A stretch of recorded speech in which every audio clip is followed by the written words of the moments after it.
Ah, We're back and we're live and we're awesome. At least half of us are. thanks, Stuart. Such a I was talking pal. about you, of course. I know. I was talking about you. Oh,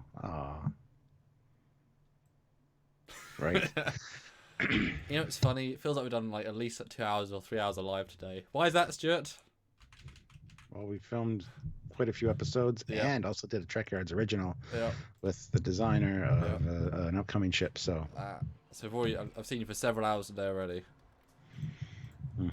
This is a fan-filled extension of that. Yes. Yay. And I got today I have. beer, which is the second one. There we go. I have my. This is the fancier Copperberg. It's Reckendilgulbilg. Yeah. And as with the last drunk Trek Yards guys, hashtag drunk Sam or drunk Cap or Cap drink, Sam drink. It's just a $5 minimum, whatever. And say who you want to have punishment. And if this goes well, I have several more. I'm sure you have several more too. Yes, So I that's do. up to you guys, because I think it's gonna be a lot of fun. And So, I've already had one, and this one's halfway done. So I'm already kind of. I wanted to be interesting when I yes. got around to. Plus, I've had a stressful afternoon planning things, but we'll talk about that later. Oh. Mhm. It's more refreshing than Copperberg, but it's like in a pub it's more expensive, but actually in the shop it's the same price if you go to the right place. Speaking of Samuel, if and when I ever come to England, Sylvia needs you to order something to your place, and I will take it home. If it's drugs, I won't do it. It's off Amazon. It's alcohol. It's 3 Pugs bubblegum vodka or gin. Sorry. So there's like Pugs on the bottle, and it's pink, and yeah, you can only get it there, but it's free delivery to your place if you order it from England. So you can order it there, and I'll bring it back. And 3 Pugs gin, it comes right up. Yeah, right up. 3 Pugs Rise of Unicorn Pugs gin candy floss, or dry gin, or lemon sherbet, or gin liqueur, or blackcurrant. The bubblegum one. What was the other one? The first one you read though? Candy floss, dry gin, lemon sherbet, bubblegum, blackcurrant, sweet violet. Yeah. The candy floss and the bubblegum. Turkish delight, marshmallow flavored. Turkish delight. Marshmallow. There's a bunch of flavors. There's a bunch of flavors. We'll talk about those later. We're boring everybody on the chat. Let's get into this. How much booze can you take back on a plane? After 4 days, there's a certain limit. It's fine. Yeah. I'm sure it'll be fine. We'll figure that out. Oh, Aaron's SFE. Yay, catching live for a change. Yay! And Roger's Welcome, here. Aaron. And Brian's here, and Todd's here, and Dan23's here. Hi. Oh, I'm going to share. That's important before we get into it. Because 50 people already, 15 likes. I'm going to share, and then we'll talk about what we're doing today. Yes. It's fun and special, and Stuart's idea, so blame him. Yes. And everybody hit like right away. We have 53 people. Everybody hit like. Let's get to 50 so we can make Jeff pay. That's important. Hitting like is important. It's one of the cheap and easy and free things you can do. Also sharing this video around and commenting. However, if you do want your comment to be read by us, for sure, guaranteed, or have your question answered, best way to do it is super chats, obviously, because they show up in the regular chat as highlighted, and they also show up in a separate window for us, which it doesn't get bumped up really. So you can also, of course, chat in the regular chat as you guys do. You have all our regulars are here, and you guys are being awesome. And if there's anything important you need to draw to our attention, the moderators will do so. If you want to help us out, one of the best ways is super chats, or another way is PayPal. If you send a PayPal, make sure you mention it in the chat so that we can go on PayPal and read your question or comment that way as well. Also, all the regular links down below, as you guys can see, our Teespring store, all the other great stuff, Eagle Moss, save yourself some money, lots of great things down there. So check out all the links, relative links, in the description of every video. If you guys are lucky and really good and really lucky, maybe I'll do a live bridge crew again tonight, depending on how I feel. But tomorrow we don't have a live, so I'll probably be doing one tomorrow night for sure, just to kind of make up another live there. And that's a good way to see me having fun, just have some fun and just relax and kick back with some other Trek Yards people online. It's really a great time. And the last couple have been really fun. We actually completed 2 TOS missions in Bridge Crew and didn't die. It was amazing. So we're getting the feel for the TOS ship, which is great. But yeah. Oh, Aaron Uns says, finally got my copy of Bridge Crew for PC, but no VR. You can still play in 2D, you don't need VR, and you can just use a regular controller, so you could join us for a game. That's absolutely great. So there you go. And I guess Samuel's done sharing now because he's got his earbuds back in. That's always a good sign. Hi, I'm Commander Collins. How are you? That means he can hear me insult him, so I should stop now. This is true. So what are we doing today then, Stuart? What is our plan? And what did you think of my Enterprise D render? Oh, it's beautiful. Yeah. Beautiful, as always. But, yeah, we just finished our look at Season 1 of TNG, finished all the episode reviews, and we're going to be heading into Season 2 soon. So what we're going to do today is just take a look at, well, he's going to pull up just a picture from each episode for Season 2, and we're going to go through what we remember from the episode, if we remember all the beats, like the A story, the B plot if there is one, and what we feel about that episode and our initial reactions to it, and then go back and look at that after we've reviewed them all, because we've got a new appreciation for a lot of Season 1 episodes after going in depth with the reviews. So it'll be interesting to see how things change. Yes. And yeah, I mean, I rarely just watch Star Trek because I'm doing other things. I like to watch new content. Luckily, I have a very good memory, so I remember at least most iconic stuff quite well. Until last week, we were saying, I said off the top of my head, what's in Season 2? And I looked at all the names, and I'm like, just from the name, I have a lack of memory. And that's because I don't remember the names and episodes so well. And you suggested this, and the idea being that you guys tell us who got it closer. We'll alternate who goes first. The other person doesn't hear what that person says. This is why the drunk bit's fun, because the more we drink, the more ridiculous it might be. We did this once before, and everyone liked it. Yeah, and Carlos says, so this is a mission briefing, essentially. Yeah, it's a mission briefing on each episode. First, just a quick look. Yes. Absolutely. And hopefully we'll get some things right, and you'll let us know, and hopefully you'll super chat for some support, and if not, just be part of the community and say hello. That's right. So, yeah, Season 2. Velvet smoking pants. What are you on about?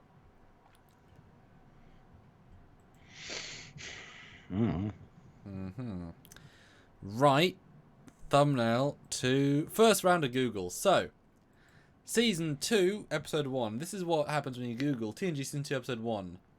These are the pictures you get, including Discovery, including Orville, including Picard, and including Worf and a little black kid. But we know what is Season 2, Episode 1 anyway, so that will be no problem.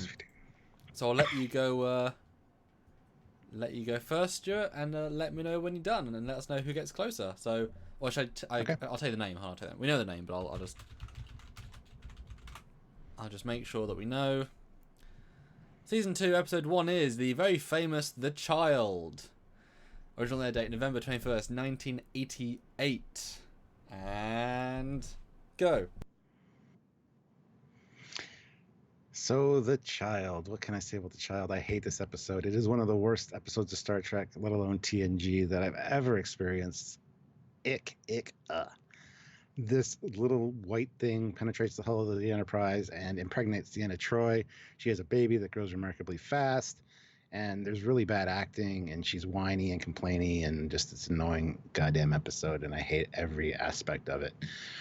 So I'm not looking forward to this one. And that's all I remember. I don't know if there's a B plot. There probably is, because they can't fit all that into just one episode and not have a lot of filler. So who knows? There's probably a B plot. I don't have any goddamn clue what it is, except I do know that it's the first appearance of Dr. Pulaski, also someone I absolutely hate and despise. So it can't be at all. And then the kid grows up and then dies or something, and the entity leaves going, I know your life cycle now, even though it happened in like a day and a half, which is totally stupid. So there you go. That's the end.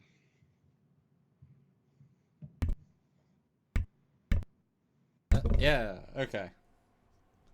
So it's my turn now. I gotta take the earbud out. Well, no, you can hear what I'm saying as long as you don't like, as long as you like mute yourself, because. Okay. Yeah. Okay. Okay. The child. So, energy ball comes in the ship, and goes into Deanna Troy for some reason. She's pregnant with an alien, but it's not the one where there's the two children who isn't different people. And she gives birth. It's half Betazoid. I remember that being a plot point. And they're like, what? Or something like that. And then she gives birth, and then the kid knows too much. And then it wants to be free or something. And then it beams away or something. And Riker's like, who's the dad? And she's like, I don't know. And there is no B plot. Who got it closer, guys?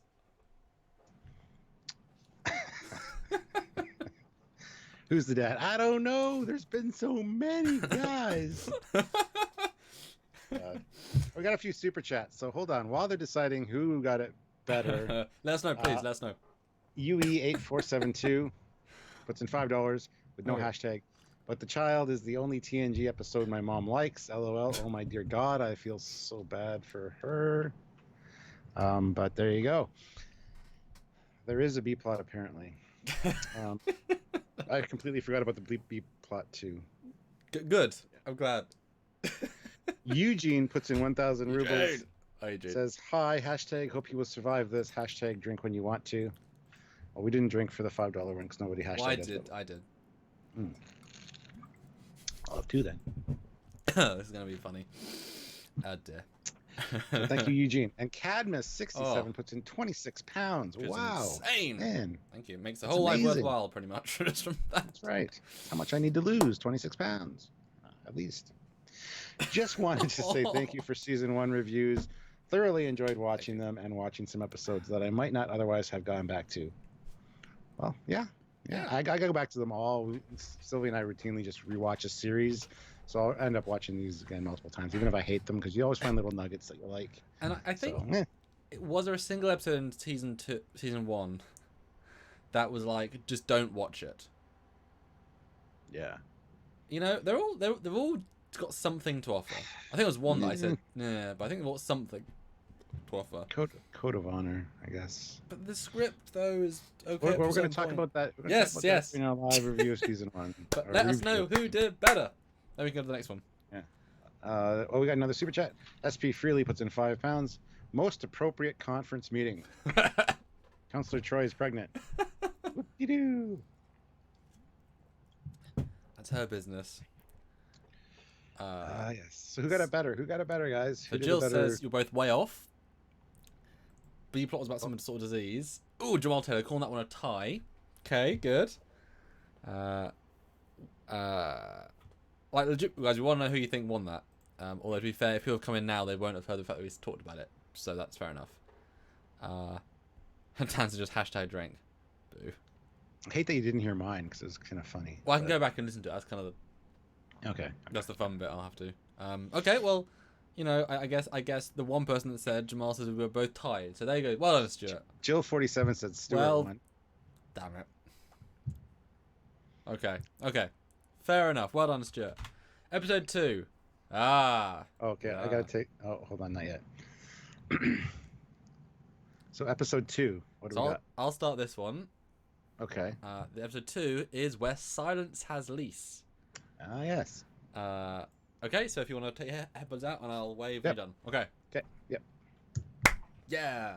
It's me, just me. Woohoo. So, this one, I actually like this one quite a lot. Where there's like a disturbance, a rip in space, and Enterprise D goes into it, and they're like, what the hell's this? And suddenly, it comes around them. And then they see another ship, another Enterprise D, and it's the Yamato, I believe. And this is a great one where they've been on board it. It's a test for Nagilum, that's his name. And I'm going to get this one really close. And they go aboard the ship. It's a classic bowl show where they see multiple versions of the ship. And there's a really great effect where there's Worf and Riker on two sides of the bridge. They look through the bridge. It's great. Eventually they get beamed back, and then it disappears, and then the child Nagilum reveals himself, and Picard talks his way out in such a clever way. And there is no B plot because it is a very focused A plot. And I really like this one. And Riker's got a beard, I can see from that. And it's just a good, weird, fun episode. Okay. There we go. All right, I'm back. I'll read 2 super chats before I start. 3, in fact. 3. Judge 1981 puts in $2. Says trying. Yeah. It wasn't working. No, it's working. Oh. Yay, Judge. Thank you, man. Jeff Jacobs puts in $5. Hey. 50 and under 15. Perfect. This is worth a drinkable amount for a super chat. I will go again at 100. Maybe another drink if you guys are fast. All right. Got to have a drink for Jeff because he put in 5. Judge 1981 puts another $2. Hello from Interstate 39 in Wisconsin. Oh, no. Driving, mate. Oh, no. Well, just be careful. All right. So, where silence has lease. Okay, so I'm going to be quiet and listen carefully, guys, and let us know who won. Yes. Me and Stuart. Go for it. Yes. There's a thing in space, some kind of disturbance. They go to investigate, and there's this big, ugly, looks like a pug. His name's Nagilum. He's kind of a weird space facial parts thing, and I think the Enterprise is like above a vortex and like kind of gets, and they got to try to fight to get out. That's all I can remember about it. So that's it. I'm done. That's it. That's it. There's nothing else. Oh. Nagilum. That was, yeah, that's good memory, to be fair. The Nagin bit. Well, okay then. Let's see. We got Jarzia puts in $2 Canadian. Worf. 1 Riker, 1 bridge. Fight with turbolift door. So who got it better, guys? I think he did because he talked longer. Slightly more information. That was a tie. Giving that one to Sam. Oh, come on, Jarzia. Come on. I gave way more information. That's all I remember. Oh, we didn't say whether they like these episodes or not yet. Okay, what should I remember? To shut up. Did you just say that to shut up? Yes, I did. Okay, I'll remember. Good. Good. All right.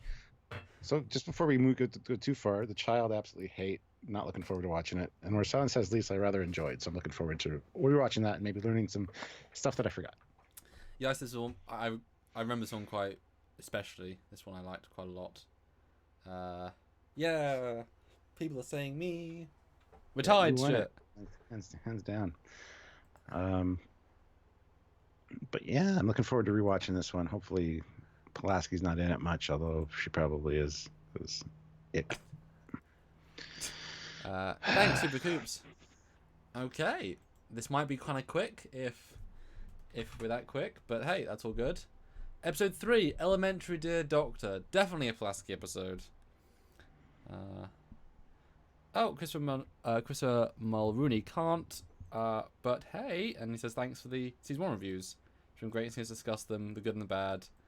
Thanks. Appreciate it. That's what we try to do. And 112 people is awesome. Thank you so much. Right. Elementary, my dear Data. Are you ready?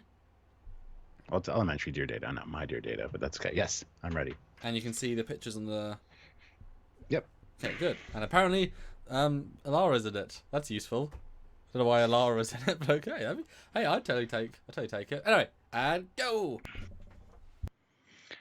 All right, so this is one of my favorites just because it's Elementary Dear Data. It's all about Sherlock Holmes. I'm a huge Sherlock Holmes fan, so that kind of trumps any Pulaski-ness in this, even though she is rather annoying. Again, she's just so mean to Data. I don't like that. But yeah, simple plot. They try to recreate a Sherlock Holmes episode. Geordi gets all pissed because, Data has them all memorized, so they try to create something new, and then the computer just combines elements from different stories together, which... any Sherlock Holmes fan can definitely see that. So then Geordi says, make an opponent worthy of defeating Data. And the computer, of course, then allows Moriarty to have almost, I guess, sentience and be able to control the ship because he needs that knowledge to be able to defeat Data. So it's like making a deal with the devil. You got to be careful what you ask for because it'll be taken literally. Yeah, and then... Moriarty kind of becomes self-aware, tries to take over the ship, and they end up talking him down and, promising them that they'll look into maybe finding a way to bring him out of the holodeck because he is aware now because the computer made him so. So Yeah, one of my favorites, just because of the Sherlock Holmes aspect. I really enjoy watching this episode. Watched it multiple times. There was a lot of Pulaski and a lot of her being mean to Data, but it is what it is. She gets kidnapped by Moriarty and gets fed tea and crumpets, and she's rather stuffed with the tea and crumpets. Plus, Geordi draws a really amazing silhouette of the ship, which I absolutely love. It's just so simplistic but so cool. Well, he doesn't draw it. Who draws that? Moriarty draws it and hands it to them. So he knows what the ship looks like, and then he knows that they're on a ship. So there you go. That's the plot, and it's a very good episode. Love this one, and it does have a sequel. So there you go. All right, Samuel's turn now. Yes. Your turn, my friend. My turn. Okay. Oh, I got some super chats first, though. Well, one. Judge 1981 puts in $2. Ask Siri if you should have a shot. Well, that wasn't Siri, that was Alexa, but I'll ask Alexa. Alexa, should I have a shot or a drink? Sorry, I don't know that. Yeah, she says no. But Judge 1981 again puts in $10. Thank you very much. Just the call my wedding ring is in. Pulaski wasn't that bad. Okay, well, I'll have a drink for the $10. Thank you. And I don't get the reference, but I didn't just listen to you for 2 minutes, so it's fair I wouldn't. That's okay. Yeah. All right. So you. All right, my turn. So, Data wants to play Holmes again. I think this is the one where it starts off with the inspector. He's on to Data, and Holmes, Geordie's like, da-da-da, and then they literally goes through the entire simulation in the scene, and he rips the guy's jacket pocket off, and he's like, this, and the mugger's like, and he solves it within about 12 seconds, and Geordie's like, end program. What are you on about, Data? Come on, bro, you being an idiot. He's like, what? I completed it. It was not fun.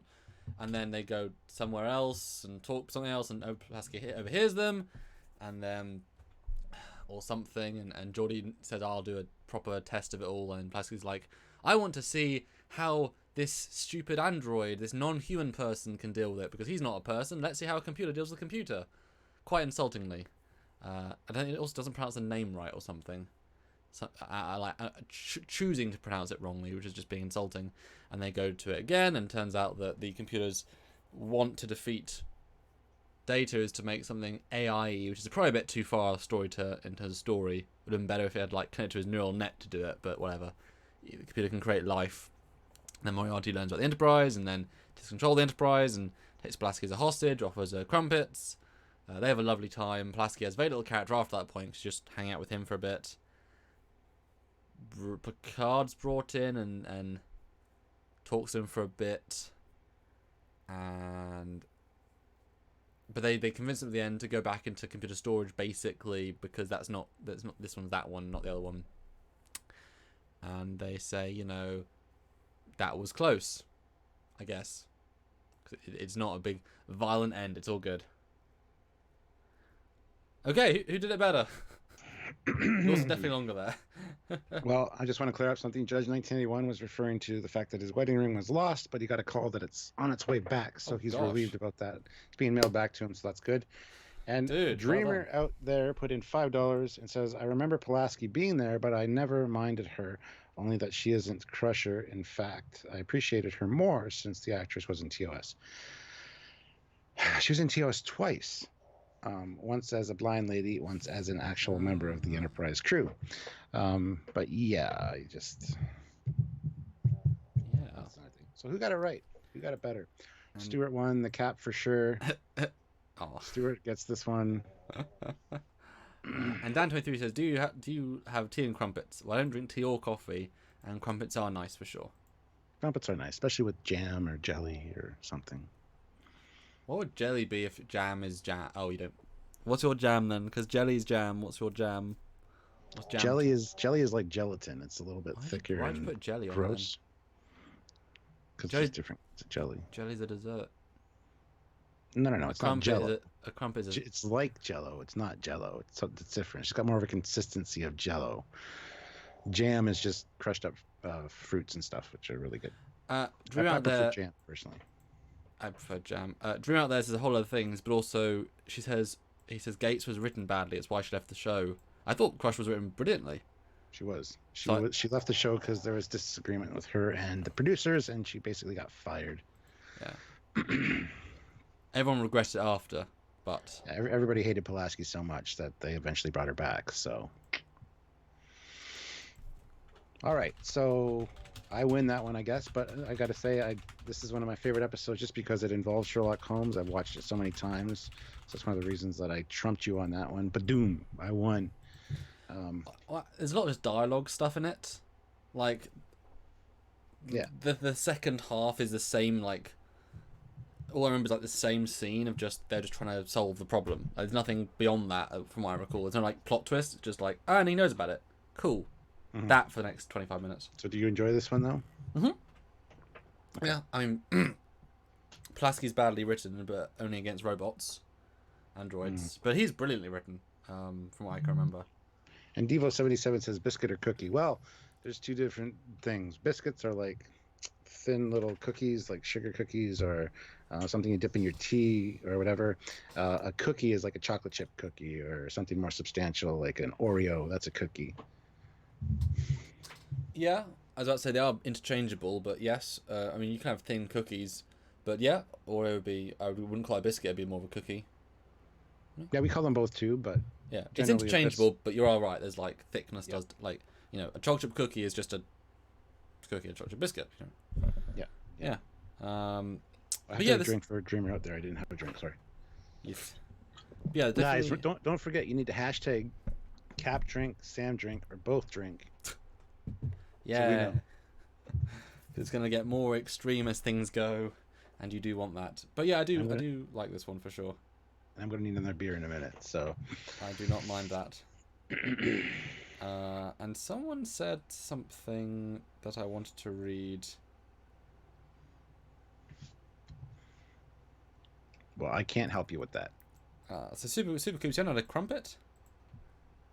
It's just a nice, like, you know, lunch if you want to be a bit weird / fun. That's it, really. Cool. Okay. Well, Stuart. But that does make sense. I'll give you all credit for that one. Episode. You know how much of a Sherlock Holmes fan I am. You know my Sherlock Holmes stuff. So. This one I like. Episode 4. Outrage. No, it's different than I thought. Okay. The outrageous Wakanda. Okana. There's no D. Thank you. The outrageous Wakanda. All right. Well, you go first. Yeah. Okay. Take my earbud out now. Okay. So this one is the one with that handsome guy.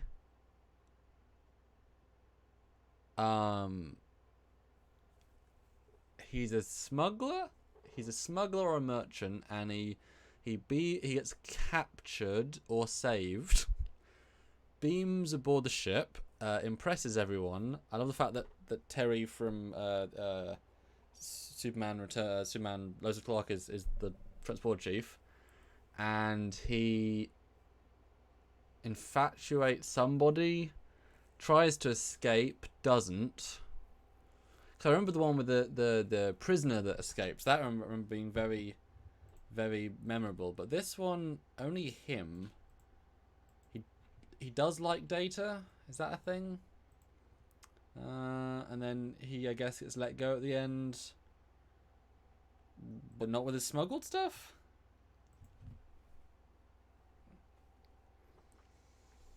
Hey guys, I'm back, and Aaron Unz puts in $5 just for the heck of it. Hashtag both drink. Fine. All right. There you go. So here we go. The outrageous Okuna. This is basically Romeo and Juliet in space, kind of. He comes aboard, this pirate guy who is quite, dashing and whatever. Dresses nicely. Plus, he ends up being the Rocketeer, so I mean, you can't go wrong with that. He's a Bruce Campbell. I can't remember his name. Campbell something. And great guy. Plus, we got a really hot transporter tech. I think it's Terry Hatcher. Very hot and love her. So she's in that. And there is a B story as well. The B storyline being that Data wants to be a comedian, and I think that's in this one, where he goes and talks to Guinan, and Guinan tries to help him be funny and understand what funny is. And they end up creating a holodeck program, which is, I can't remember the comedian's name. But anyway, yeah, there's the comedian, and he tries to do the on stage, which is hilarious. Which I always get. That's a one of guy the walks into a reasons. bar, see, and he takes this thing and he does that, see, and it's But I always, the title, the outrageous Okuna, I always thought meant the comedian, because it's a weird title for this episode. But anyway, back to the A plot. The guy was transporting a woman or something, or thought that the parents think that he's in love with their daughter, and he's not. He's trying to get the daughter to the guy that she loves.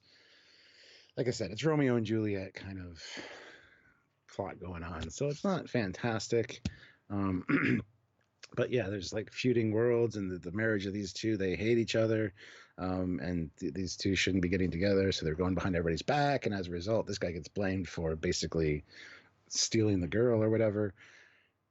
It's silliness. So, yeah. Do I enjoy it? It's a fun episode. But the main plot I just don't care for. But seeing Guinan and Data and trying to be funny, that sticks out more to me than the main plot, to be honest.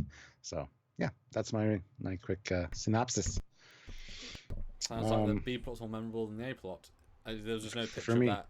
Again, that's the idea, is that it was only using what Google gives me, which is very limited. Yep.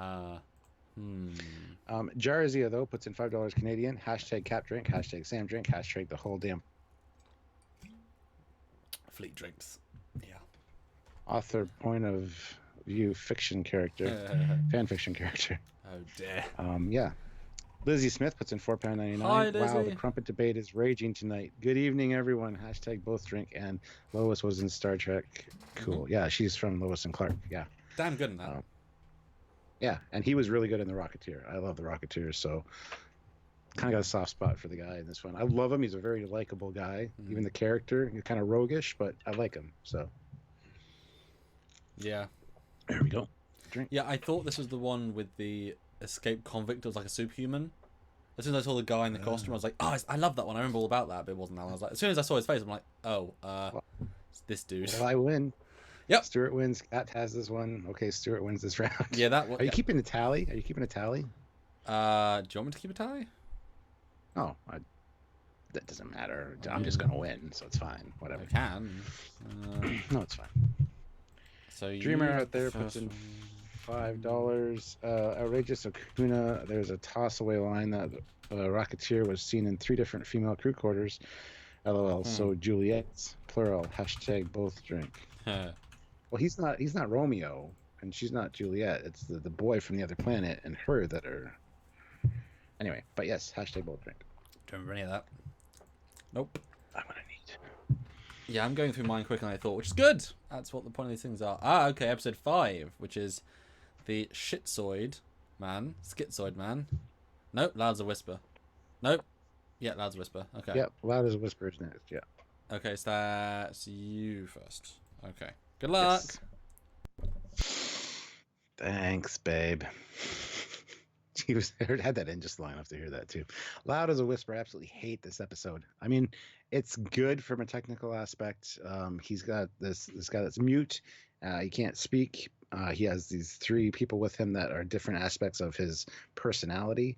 There's two guys and a girl, if I recall correctly, and he has to moderate or mediate a dispute, so that there's no civil war on this planet.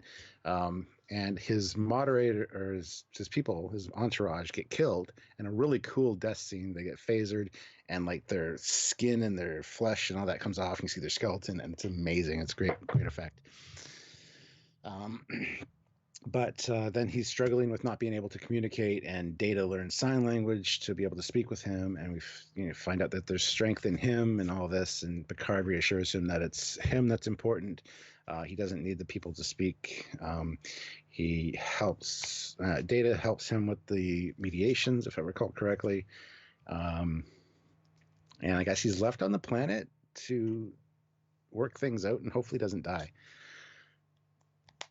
And that's it for me. I don't remember a B plot.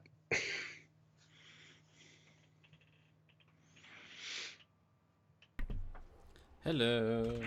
Hello, I've done my spiel. Super. Okay, my spiel. Right, so this one will being an interesting one where it's a diplomat and he's deaf. No, not blind. The one they can't speak. Mute. There you go, mute. And so part of always and a telepath. He's like a mute telepath or something like that. And he comes aboard and he uses his three people, friends, guardians, employees that each represent a part of him. Dickhead, nice person, in between, and he has to go over with them, and he's trying to do diplomat, and like maybe one of them gets hurt, or they all get hurt, and he has to find someone else, and Data talks to him or something, trying to get humanity from Data, or he gets ill as well, but that would be a bit plain because the three people can't do his job for him because they're not anyone without him.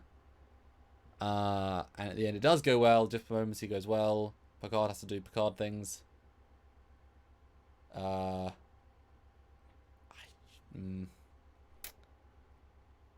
lady kisses someone. I don't know.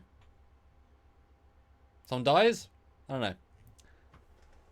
Yeah, no hints of the images, as you can see. No hints, and I know he's a diplomat. I know he's doing something. I know he gets hurt or sick, but how it ends, I don't know.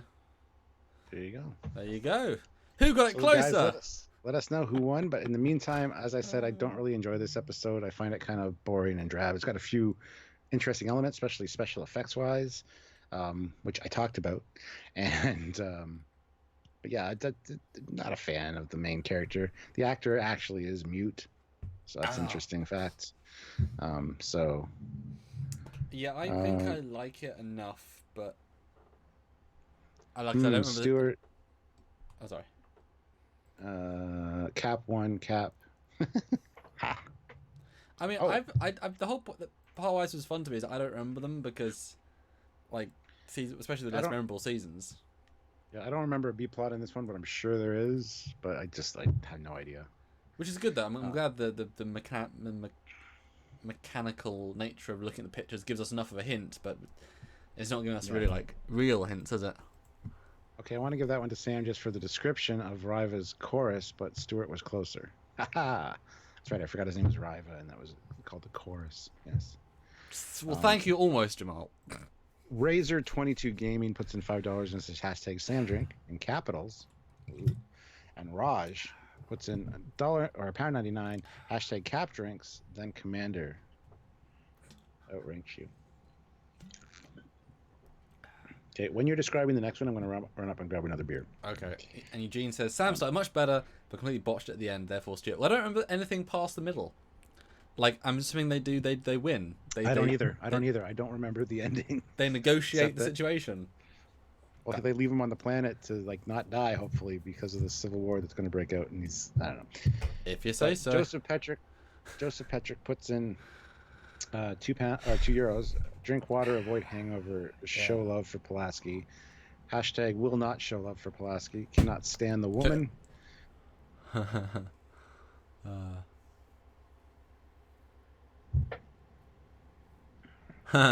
Christopher Rollins, loud as a whisper, continuing the TNG mission statement of never exploring, just playing taxi to foreign diplomats.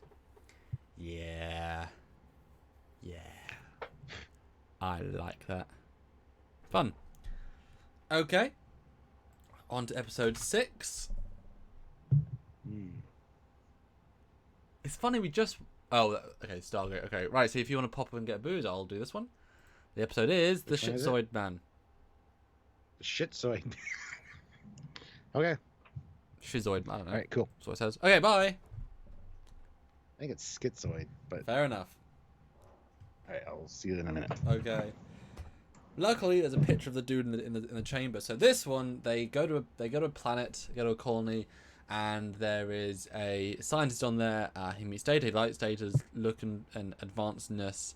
He's getting a bit crazy, but he's smart, as often is, and he convinces Data to go with him to what was like his lab, and then he manages to put his personality into Data to note him dying himself. And then you get this. You can see the picture. To know him is to love him, and to love him is to know him. Really good acting by Brent, playing something very different. Very obvious who he is, what he is, when he is, and he gets to play on that for a bit. And then his wife, who Riker is being, nice to, but classic flirty Riker, and Data sees that, and Data tries to get Data with the man's conscious inside of him. Tries to get with the wife, who's really confused, and she's like, "No, but you're meant to die. You're meant to have died." And then punches Riker or something like viciously and hurts him, puts him in the sick bay. And I'm assuming they get him to agree to stop being in his body, but that would seem weird given the guy's personality.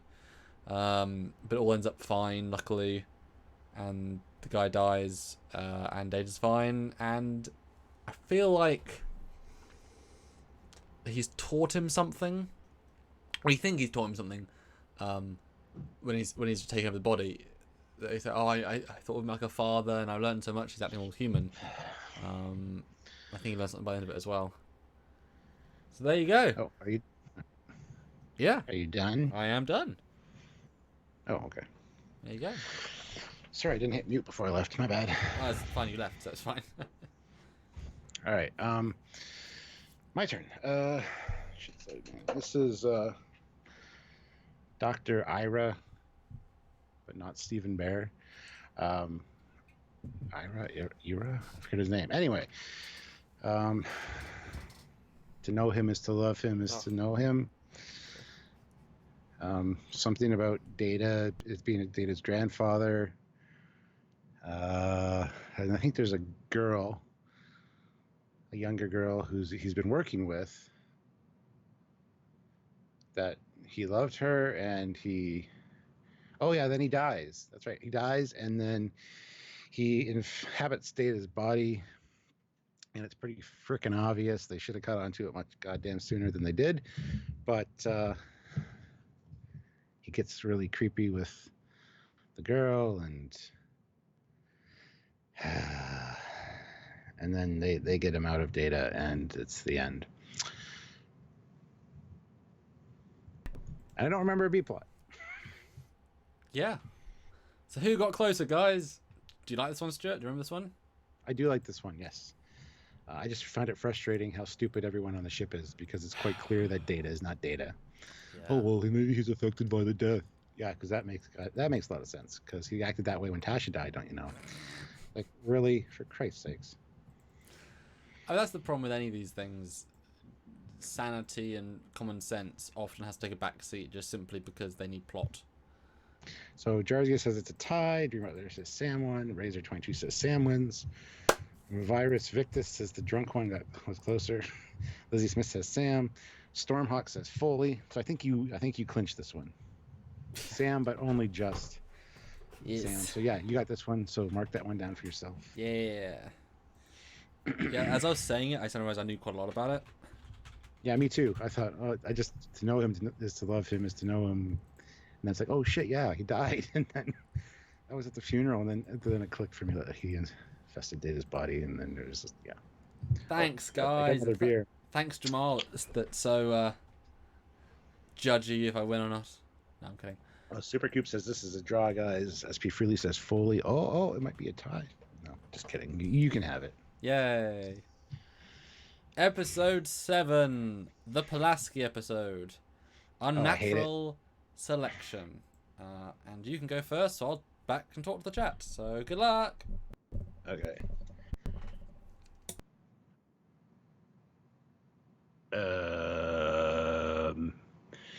It's Pulaski episode, so I probably tuned out and absolutely hate it. This is something with a colony where people are aging. It's kind of like the deadly years, but the kids, the genetic enhanced people in the enclosed environment aren't aging, and they beam somebody out in stasis, and he's lying on a bio bed, and he's got a stasis bubble around him. And Pulaski goes down, and she gets really old and even uglier, and I don't remember how it's solved. I don't remember if there's a B plot.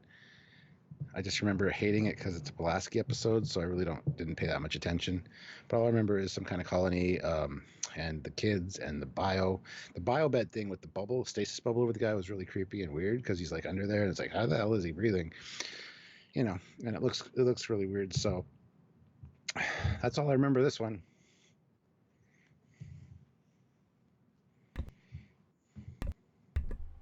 Okay. Area 51 puts in $5. Oh, Pulaski wouldn't be so bad if it wasn't for her unrelenting hatred of Data. Cheers to that. Yeah, it was a mistake. Certainly. Well, there's certainly a reason for it, which we've talked about many times. Yeah. Just didn't work out well. And she's a fine actress. Like, she was interesting as an old worldly doctor. Just. Okay, so Unnatural Selection. I'm assuming they get a distress call. No, it's a pleasant thing. It's they go to a planet to see new science stuff before they realise that actually genetic engineering has been outlawed for the last 100 years, as of DS9 told us that. But no, ignore that. Not in this episode. It's just fine. They want to make perfect people, improve people, and so it's one of Pulaski's friends, and they go to this planet, and they beam down. And they look, these children in this room, and oh my god, they've got telekinesis in there. Perfect specimens. They're all white and blonde, and it's like, that was a statement, wasn't it? And they wow, perfect. But there's a disease. Well, it was a disease. It's actually a super disease. Something was in one of them, and it got out somehow because I guess super diseases can get out of the super security, and because how it's super, it manages to affect them or some such. All the way around was just a disease, and it ages everyone that's on the base badly to the point that you get old Pulaski and old. Does it age? I think it might actually age Data as well, even though it's confusing. Like it ages part of his cells, he can die too, and then they have to science their way out of it. And the key is the special pools of blood, either they did it or they accidentally did it. And the moral of the story should be don't genetically engineer because it always goes wrong. And they learned that 50 years ago, but then they forgot. Oh well. And it's just Pulaski being Pulaski, and Data, and Data's the only one that cannot be hurt baby, or does get hurt. And I think her friend dies. And yeah, that's pretty much it. What do you guys think? Do you like this one, Stuart? Nope. Okay. Despise this one mainly because of Pulaski. I think she was reasonably good as like a doctor character in this one, though. Like her. Oh yeah. Speaking of, Dave Connor messaged me asking about if this is the one to talk to us on. So I already talked to him about it. Oh, okay, cool. Yeah, because we'd have told him if it was. Yeah. All right. So. There's also a shuttle. They beam to a shuttle because that's how they can. It's funny. Someone said about a ship, but that wasn't how I remembered. They beamed onto a shuttle because that was a safe zone, and she was dying. But they had to get one of the people out of the containment zone into the shuttle, and there's also a scene where they take him to the Enterprise, and he's in like plastic, and it's really creepy. And then he sits up and wakes up. Yeah. That's too early. ISFJ 1009 puts in $5. Hashtag Cap Drink, hashtag Sam Drink to make up for this lackluster episode. Yep. Thank you. Oh, Joseph Petrus. I think Captain Foley will find an appreciation for Pulaski while rewatching the season. I want to wager money on that. And somebody said she was hot in TOS. She's all right. She was prettier, but I know what she turns into, so I just don't care. So. Yay, Lizzie Smith, so I've got it. Yeah. Oh, yeah, you won for sure, apparently, so. Because it's a Pulaski episode. I just don't give a shit. I don't remember. What was Data getting ill or was he not getting ill? Was the point that he couldn't get ill? Okay. Yeah. I don't remember which way around it was. Or if it was the other round. All right. Next. Yep. Episode 8. Ooh. Okay, good. This is a good one. A Matter of Honor. Oh, you go first, don't you? Yeah, okay. Ready? All right.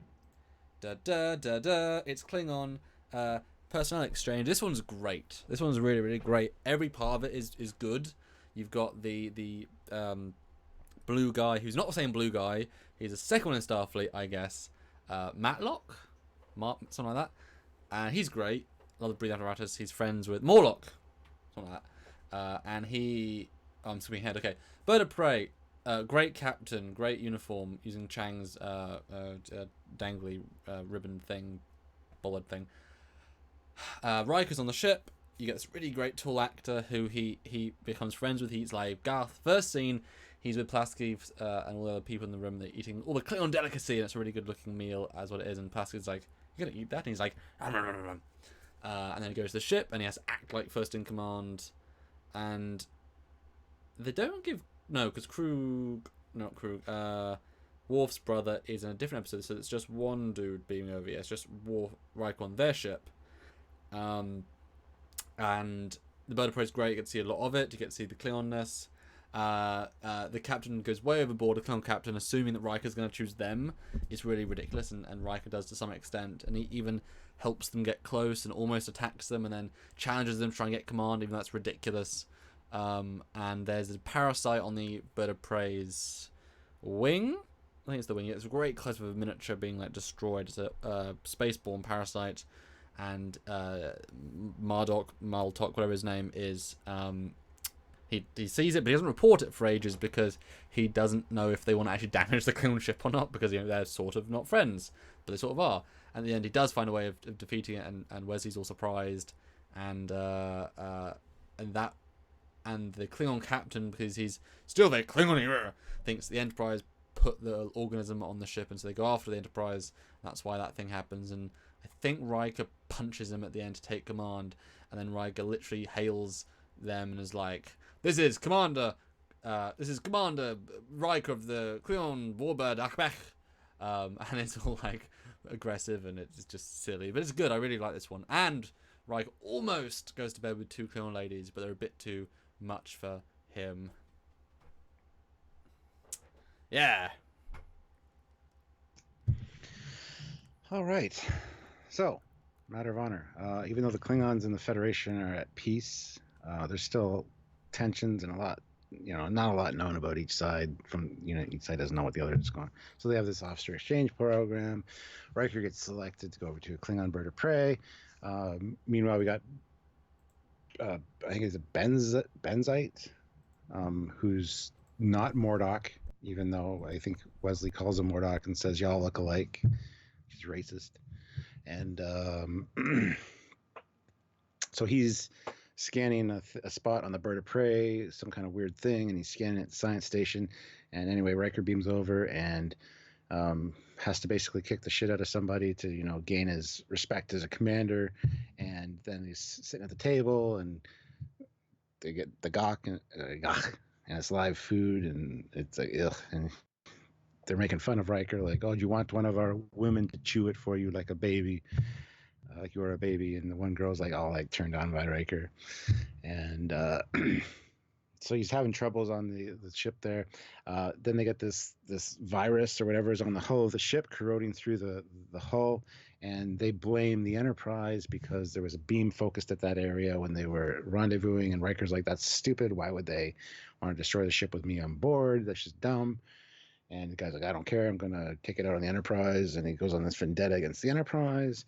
And then you go back to the Enterprise, and Mordon, whatever the hell his name is, gets reamed out because he didn't follow standard procedure. Well, our people do it this way. And it's like, well, that's not how Starfleet does it. So you should have reported that right away instead of, doing your own thing and blah, blah, blah. So they got to track down this cloaked Bird of Prey and warn Riker, and then the Bird of Prey confronts them, and Riker is put in the position where he has to basically go face-to-face against Captain Picard, and ends up all working out in the end because, yay, we love each other. It's all explained, and it's fixed, and it's fine. But it's a really good bluff on Riker's part at the end. I remember that. There's some good back and forth between Picard and Riker, kind of opposing each other. So, I think that's about it for this one. I don't remember how it ends exactly. I know that Riker comes back, obviously, but they fixed the hull degeneration or whatever it is. So there you go. That's it. Cool. And you like this one? I do. This one's very good. Very good. Yeah, this is definitely one of the really good ones that stands out to me for sure. Yeah. Although you forgot about the first scene where he actually has that eating and in the room with all the food and Plastic comes in and it's like this big scene. And, Oh yeah, and 10 forward. So I hope I win because of that, because that was a... No, it's quarters, it's 9 forward. Everybody's saying Foley, Captain. Foley takes this one. I gave so much more detail. What? Foley. I disagree with that wholeheartedly. Dreamer out. You did great. Dreamer out there puts in $5. There is an extended cut of Measure of Man on the Blu-ray edition when you get in season 2. You guys should review both cuts of the episode. # both drink. So why is everyone going to Foley then? I feel like I gave more information. I mean, you got the name of the dude, but I got more information about the fight and the captain. Okay, everyone's saying you. I don't know why. Because they love me. Me, yeah. I guess it's a biased audience somehow. I pay them off. It's fine. Every super chat you get goes right back to them. It's like, I'm paying you with your own money. You don't tune into the bridge cruise where we have a lot of fun, so they Well, I'm also asleep. You're doing like 4 a.m. Well, what do you want from me? Your problem. That's your problem. You're supposed to stay Your awake. problem. Like, what the fuck? All right, so what's next, my friend? Okay, I guess I'll write you winning then. Sure. I won.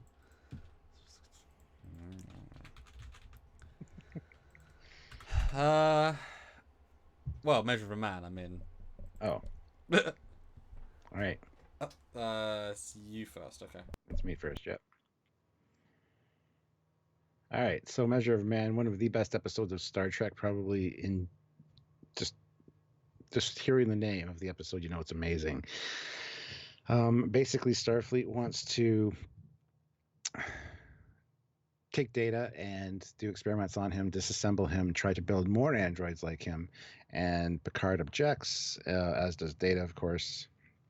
And there's this whole trial as to whether Data is Starfleet property because he is a machine, or whether he is sentient and therefore his own person. And Picard is forced to defend Data, or chooses to defend Data.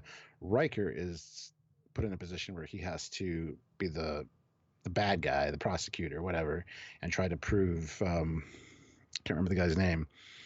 There's this really awkward scientist that Data later talks to in Data's day.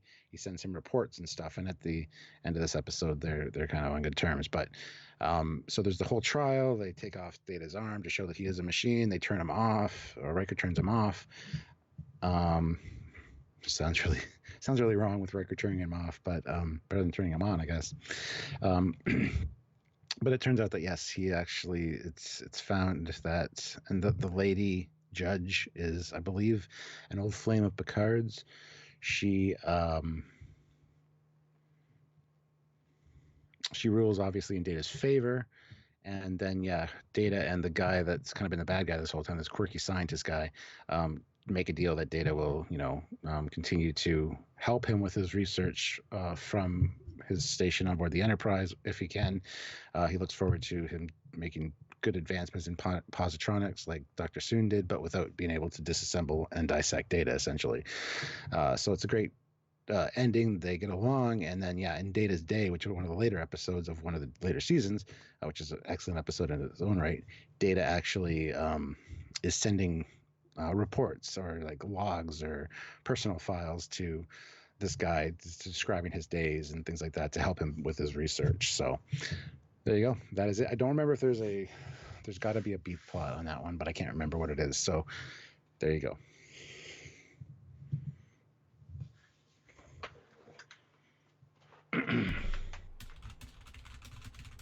And Judge 1981 puts in $2, watched Measure of a Man many times. There you go. I think I've only watched it twice. Cause, I mean, it's such a heavy one that, again, how often do you feel like, watching it? Brad Weekland puts in $2. I never understood how Starfleet would have owned him.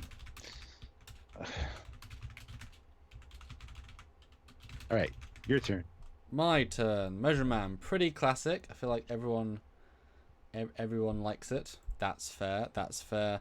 So I'm guessing some sort of star base, some sort of planet. They go for They go to a star base to some reason, and there's this head of Android studies, and he's there waiting for Data to know he's going to be there, and he comes aboard and he's like, "Hello, I want to study him," and Data's like, "Oh, sure, yeah. I mean, I'm a bit busy being on duty." He's like, "I mean, you are, but also, I'm ordering you.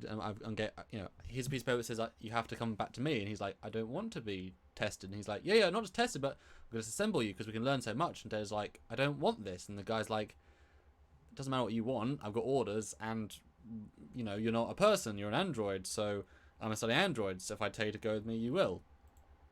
And then because and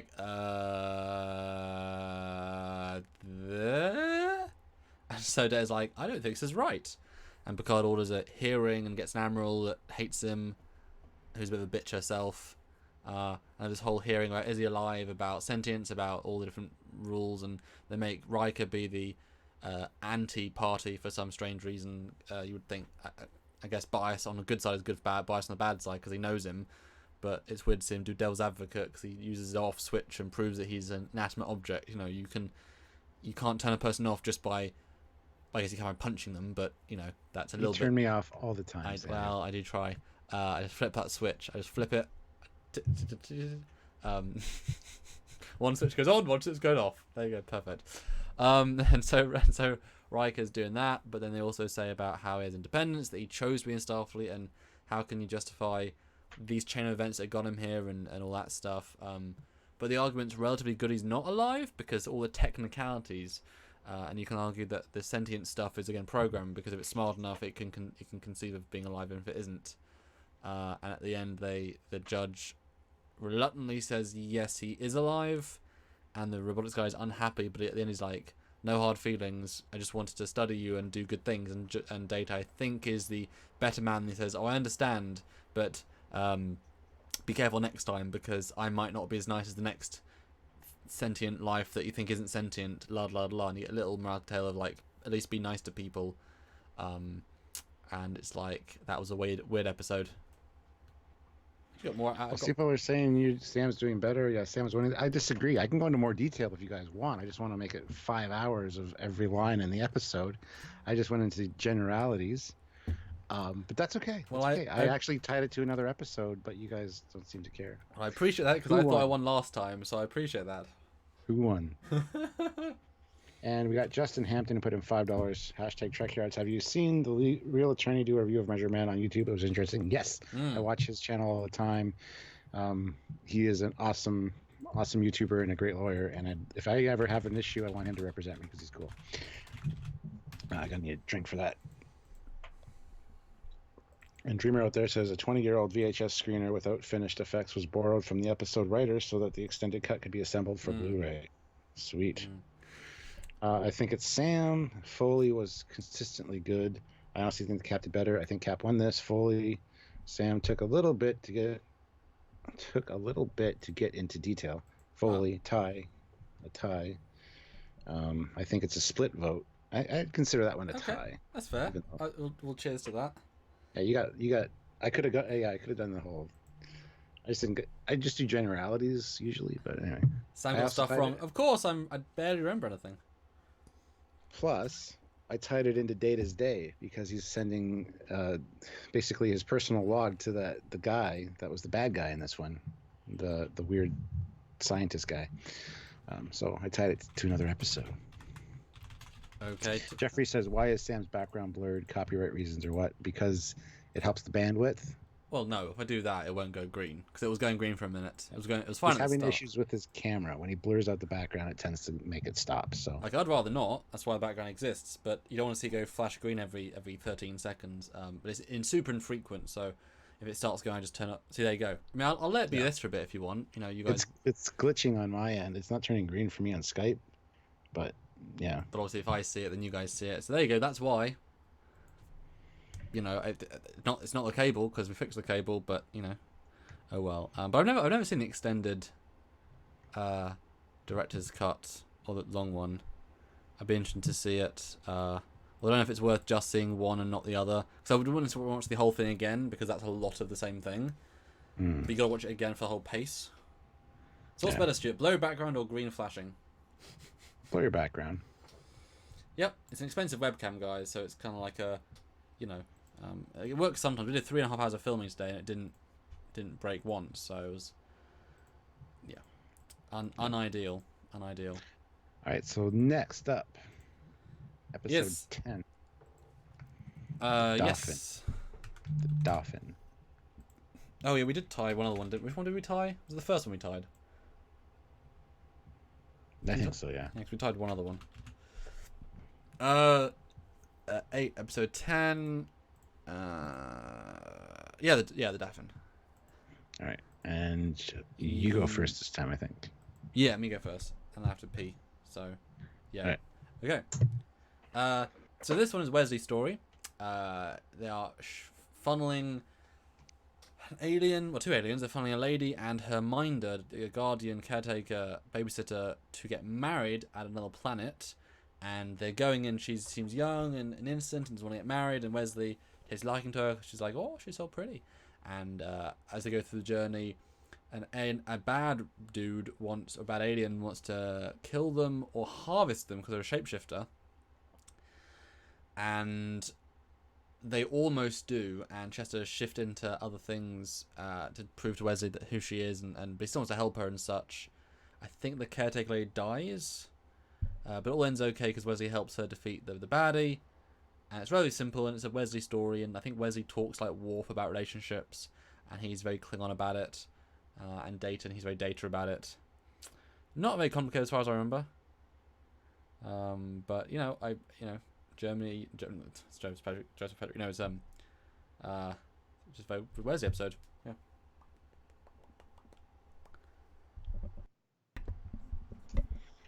All right, the Dolphin. So yeah, there's somebody needs to be taken somewhere to another planet to do something, like to save a people or something. She was raised to do this job, and she needs to be transported. When she comes aboard, she's got a creepy little troll of a protector person, creepy in any form, especially the old lady form. But anyway, her and Wesley, not the old lady, but the young girl, who's quite cute. Her and Wesley kind of have a thing, and whatever. Then what's her nuts, the older lady, she turns into this thing and tries to protect the girl, and she doesn't want her talking to Wesley. And then the shapeshifter lady, she beats up Worf or something. I can't remember. Worf comes in to stop her, and he beats her up. And then we find out that the other girl, the young girl, is also one of these. She changes her form, but no, that's at the end actually, as she's leaving, maybe. Yes. Anyway, she says she was raised to do this specific job. She's on her way to save these people, and Wesley gets all pouty and whiny like a little bitch and goes and cries like a girl. And not that girls are bad for crying, but you know what I mean. He's just whiny and complaining like a 15, 16-year-old. It's hard to watch. It's hard to watch. But she goes and tries to apologize, and he's all like, Nikki. And eventually, just as she's leaving, comes to the transporter room and, accepts her apology, whatever. And she says, I got to beam down. I have to reveal my true form before I beam down. And she's this very beautiful, like glowing, thing of light, I guess. That's how to describe it. And she beams down and I guess saves her people, or the people of this other place. I don't know. But anyway, yeah, protective guardian and little girl, not little girl, but younger girl, who are both shapeshifter kind of things. That's it. And I don't remember a B plot. Yeah, I definitely won that one.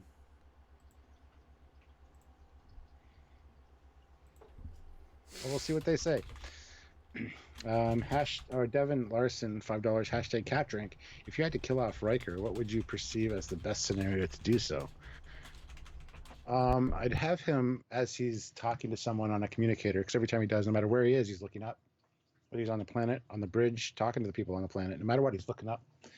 And he always leans in with his shoulder when he walks. So I'd like to have him talking to someone on a communicator, leaning forward, doing his walk, and slam into a turbo lift door that doesn't open and break his neck. That's how I would see him dying.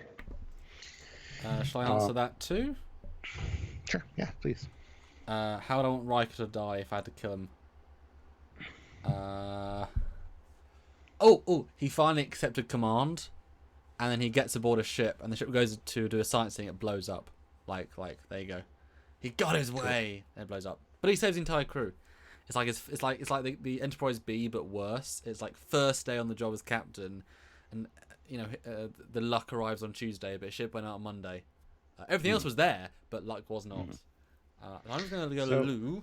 You let me know who, whatever's. Back in a minute. So we got a Sam got this one, Captain Foley one, Captain. Let's see. Yeah, Sam wins that one. Foley. Captain edges this one out. Edges out this win. I do pay you guys well. With my kindness and love. I guess, because I don't actually pay you guys. Foley wins. Foley. You guys are awesome. Thank you very much. My heart, it's grown 3 sizes this day. Foley. It's too late. They've already left. So long, and thanks for all the fish. Did anyone think the name Dolphin makes little sense? Yes, I did. Section 31 wins, much as I can. I thought we paid you, LOL. Well, you do pay us, but, we pay you in content and being your friends, because we love you guys. So hopefully it doesn't take too long in the bog, as you English blokes say. How long does it take to pee? I don't know. He pees a lot, though. I've noticed whenever we get together, he goes to the washroom quite a bit.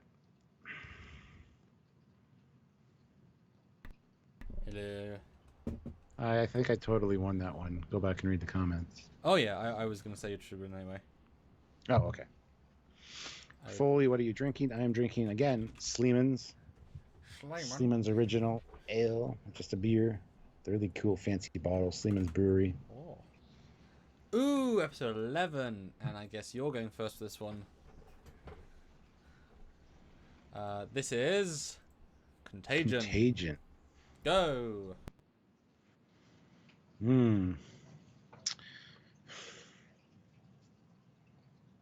Contagion. I think it's the Yamato. I don't think it's the Galaxy. I think it's the Yamato. As a matter of fact, I know it's the Yamato. It's not the Galaxy. But why does it blow up? I think it's infected by some kind of computer virus, some kind of ancient computer virus. There's also Romulans in this one.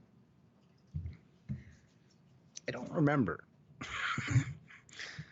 A ship blows up and there's Romulans in it, which you would think I would really remember this one, but I'm just drawing a blank. Contagion.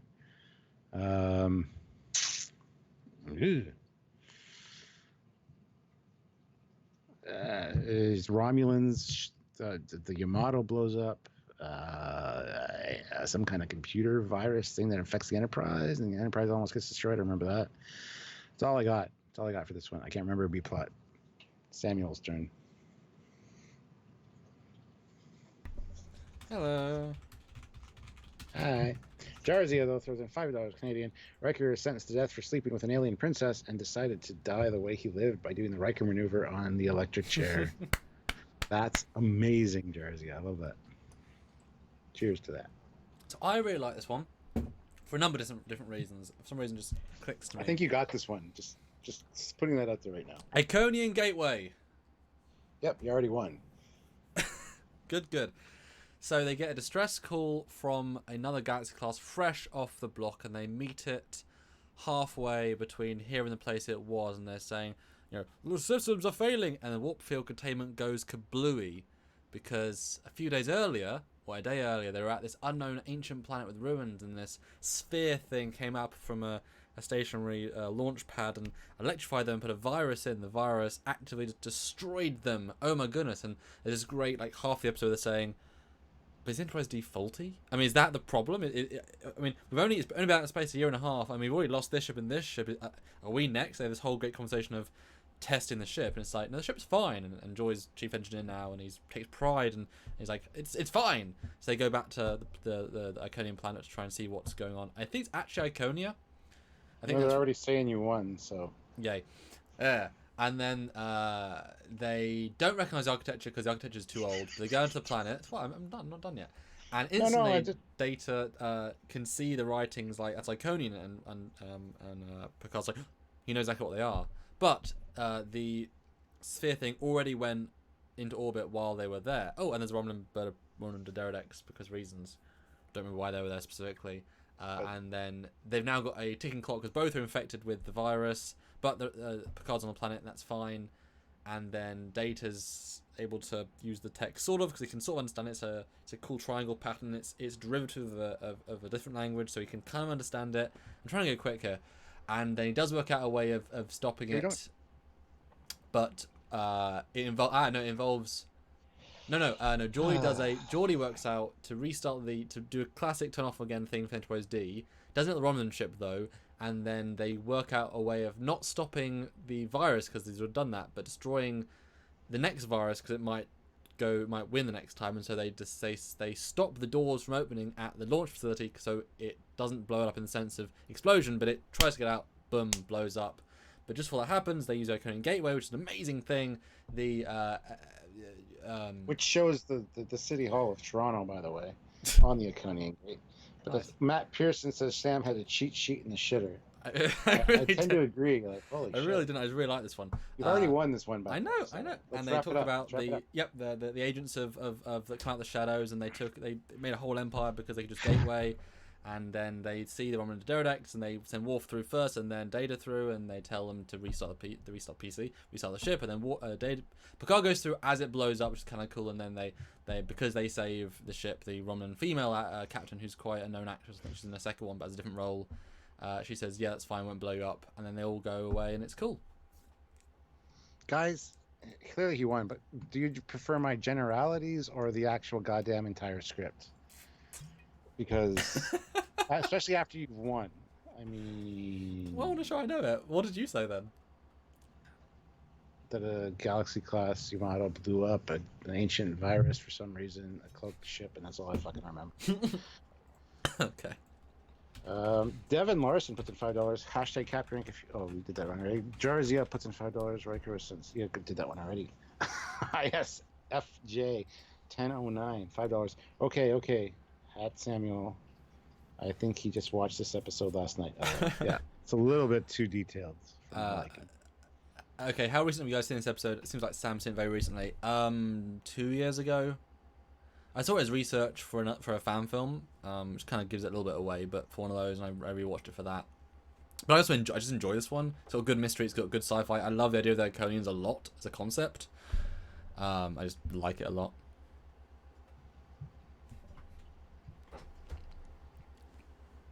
Well, you won, so... Yay! I'll take it. Episode 12. The Royale. I knew it even before the picture, so that's... You're first on this me one, first. right? Okay. Alright. The Royale. Cool planet. Only one thing on the entire planet. It's all like a big dust or a darkness planet. It's actually very distracting, legitimately distracting. I'm just going to talk to... Right, they beam down. It's a rotating door and a black void. They go in it. It's a hotel, turns out, after some cool sleuthing, and they can't get through any of the walls, even through phasers. It's a non-holographic recreation. It's a sort of hard light recreation. It is holographic, but in like a cool sci-fi way. Turns out an old a NASA pilot or something got stuck there, transwarped there, whatever, and the building, the planet, the location sort of converted itself, trying to keep him happy based on a book from his spacecraft, the Hotel Royale. or Royale Hotel, and unfortunately, it didn't understand that that's not real life, nor it because the guy wouldn't play the ending, because you can't just play the ending. It's like a blackjack thing where, you know, you have to actually win against the odds, and therefore, however much the guy tried, he couldn't get it to work, the original astronaut, and so he dies in his bed with room service, because, you know, you could live there, but you couldn't escape there. But Data, luckily, he can play the odds, and there's nothing in the book that says cheating, and so they take the concept of the story and use it, and have these great fun moments of character, and the gambler comes in, as new people come in as they get further in the story, and there's the gangster, like I say, there's the whatever, and Data wins, and he says, hey, it's roll the dice, doll, and rolls it, and it's like, does something like that, and they get out, and there's some good music as they get out with a sense of achievement. They beam up, and there we go. I like this one. Yeah, I've always liked this one.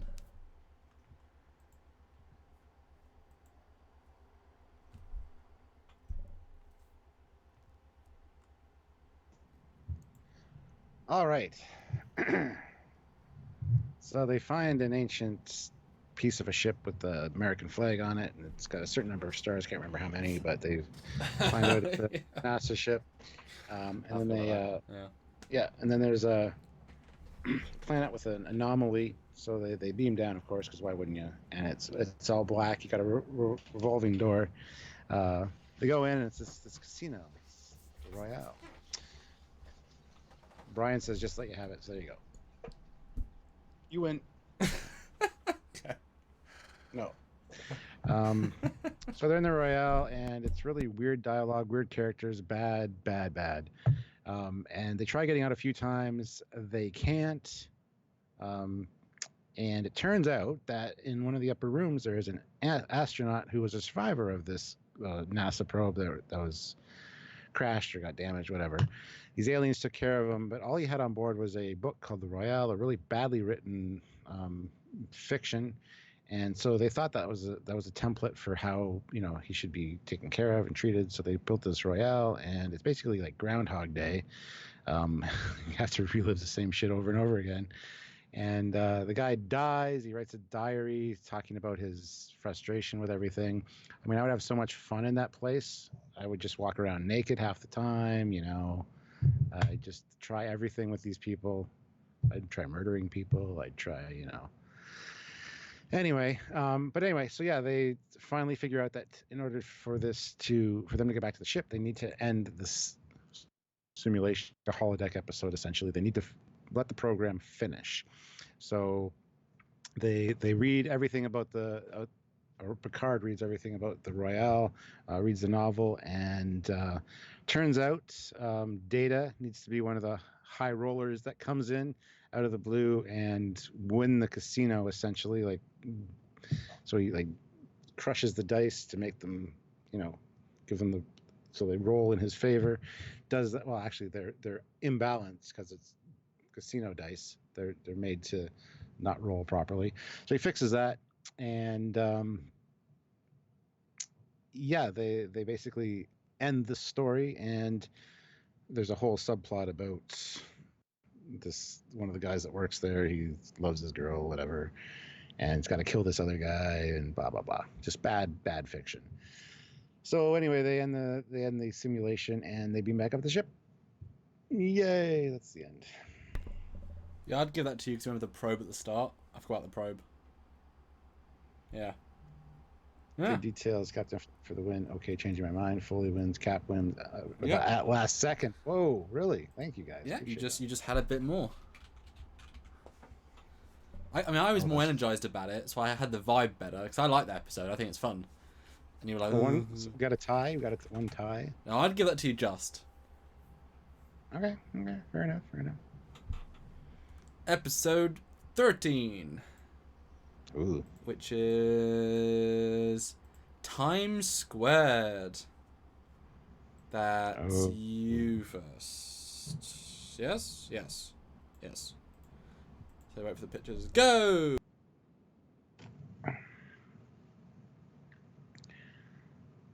Times Squared. Wow, those pictures are useless. Times Squared. This happens. Enterprise is cruising along.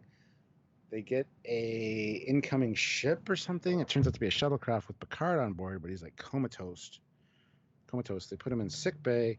Find out that's actually a Picard from the future that's come back in time, and they're heading towards this. They detect an anomaly or something, and then they start second guessing themselves, especially Picard, about whether they should approach it or not, because the Picard from the future abandoned his ship to come back. And was he saving himself and let the ship get destroyed? Because the ship got destroyed, we found out. So only Picard survived, and the captain should go down with the ship. So Picard's very pissed off at this other Picard, but they don't second guess themselves. They keep going towards the thing. As they get closer to that time, the other Picard starts to wake up and become more conscious. And at one point, both Picards are in sickbay, and the Picard from our time, the first Picard, not the one that's in sickbay, the other one, gets very mad, very angry at this other Picard for actually doing that. But it turns out that he thought this thing wanted him. So what he did was he got in the shuttle to leave the ship. So hopefully it would focus on him, destroy him, and leave the ship alone. However, that's not the case. That's not what happens. So they end up turning around and turning into the anomaly instead of trying to fly away from it. They fly into it, and that's what they needed to do to fix things, in which case the shuttle, both the shuttle and the other Picard disappear. Before that, though, you see both Picards walking down the corridor having a conversation with each other because, like I said, the closer they get to the time, the more conscious the other Picard gets. So they walk down the corridor, they have their conversation, get into the shuttle, and they're going to launch the shuttle, and turns out Picard actually phasers the other Picard because it's not what they're supposed to do. So he shoots him, kills him, and then as a result, the shuttle and Picard both vanish.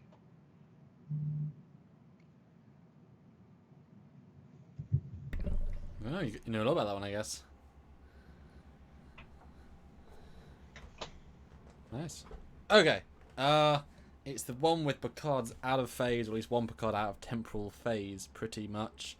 They're travelling along normal, B plot, A plot, whatever, then vroom, they get pulled into this sort of really cool cloudy vortex thing, and the ship blows up. And then we cut back to them like being back in it, the start of the intro or whatever again, or it starts them being blown up and then it cuts back to them. And then they get in this vortex and they say that there's one shuttle approaching. That what? And it lands. It's the shitty but real shuttle. And they open it up and it's like, it's from the Enterprise. What? Enterprise D. What? It's the Cochrane. What? It's in the hold. What? And they get on board and it's Picard is in full like catatonic state. They pull him to the to sick bay and they scan it and they're like, no, this is actually Captain Picard. It's legit. And they scan it all and they say this is exactly the same shuttle. It's just got a different timestamp. Really, really weird. And you get some good data and Geordie stuff.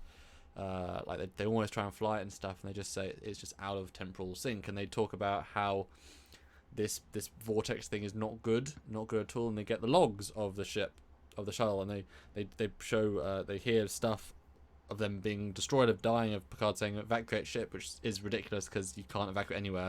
And also they don't, because he just evacuates himself. Whatever, don't remember that. Whatever bit. And then they're like, oh my god, and then as like the date catches up with itself, I can't remember how they know it's almost time to die, but as it gets closer and closer, Picard opens his eyes, and he can't say anything though, but his eyes looking very like strong, and Deanna obviously comes in and sees him, and she's like, intense pain, ah!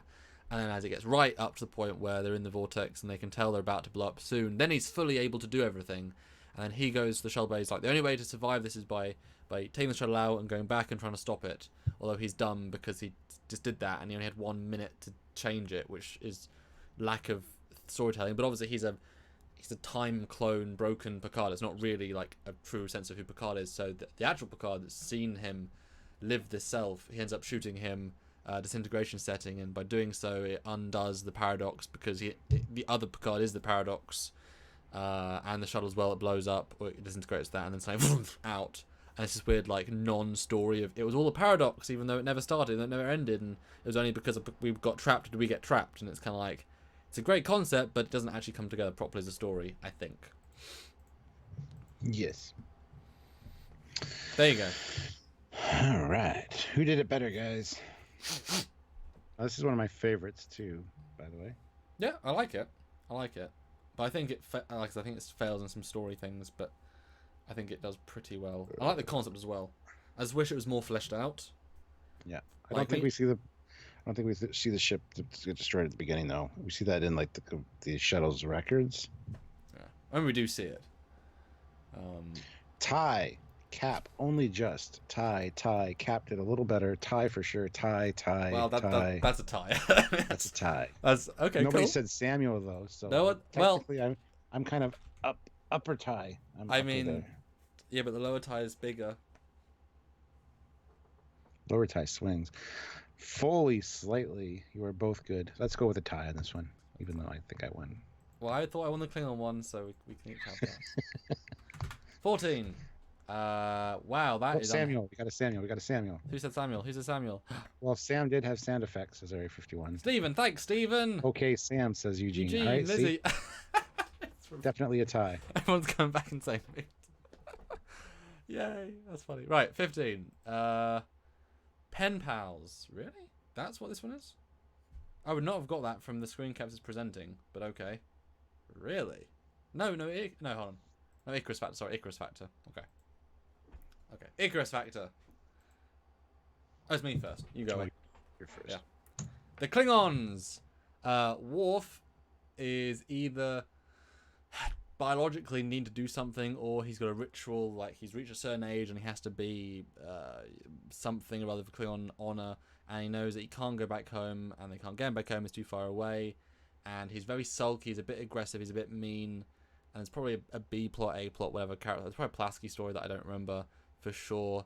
And obviously the bit is the Klingon stabby thing, ceremonial torture, but it's all good. And at the end they holodeck program it, saying, "Is this enough? Is this pain? Is this going to justify your bloodlust, your whatever?" And you know, he says, "Should my friends leave or should they stay?" And they all watch in agony, kind of as he's having agony, as each set of torture blades are stabbing as he walks through. And it's a good Warp episode. I remember it being quite good for him, and it's I miss home, and so I'm gonna let 12 holodeck people pain me into submission, but he does survive it. That's the whole point. He does get in. He says he's stronger because of it, and has fun. And yeah, I like it. I remember what the A B plot is. I just remember that plot, but I like it. It's good.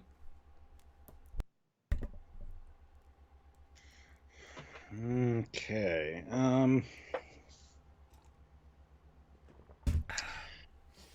I think Riker gets offered a command of some sort or some kind of mission detail, and I think it's a command. Anyway, somebody comes on to brief him about his command, and it turns out to be his father, who is from Alaska, not Canada, and has very bad taste in women because apparently he dated Pulaski at some point. Is that this one? Yep, it is. And there's a Pulaski and him love thing, which is disgusting and gross and makes me want to vomit.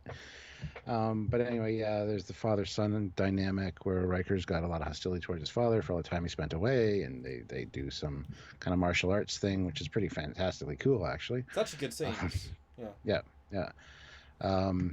So there's that, and this one is the B plot with Worf, I believe. Worf's acting odd. Wesley tries to figure out what's wrong, and everybody's like, especially Geordi's like, yeah, good luck with that. You enjoy that, kid. It's just Worf being Worf. Just let him do it.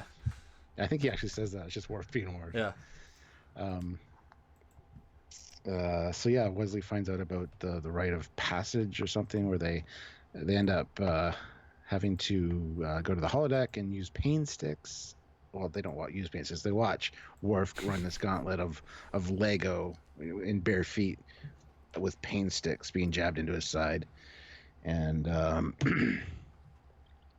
yeah, Riker turns down the command, kind of has a little bit of a makeup with his father a little bit. The Pulaski and the father thing are kind of like, I mean, I didn't care, so that's all I can really remember about that. There you go. Not a great, I mean, it's a good, interesting episode. It's got a lot of interesting dynamic to it, but I just don't remember all the little minutia of the episode. So there you go. Yeah. And Jarzia puts in $5 Canadian. Thank you. Time squared bugs me. I know. How does Riker invite the senior staff over for breakfast and not offer any frosted flakes? # both drink. All right. So who Who got this last one better? I only remember the Klingon stuff, so you have to get it because of that. I don't remember the Riker. See, now you've said the Riker. Now I know it's this episode. I remember everything you said, even the command, and I think he specifically was pissed off at Riker because he already said no to the command previous episode, bit of continuity, and he's like, "What's wrong with you? You know, I could have been a captain, and you could have been a captain. I'm going to punch you until you know with the sticks." The name of the episode gives it away. The Icarus factor. It's like Icarus and Daedalus, right? So the father-son dynamic. Oh, okay. I always think the son. I never think of that bit. So it looks like I win. Yeah, I would give that to you. Thanks. You're welcome. What is next? 15. That one's pen pals. Where you start? Ooh, pen pals. All right, Go. cool. Pen pals. This is an interesting one. I rather enjoyed this one actually.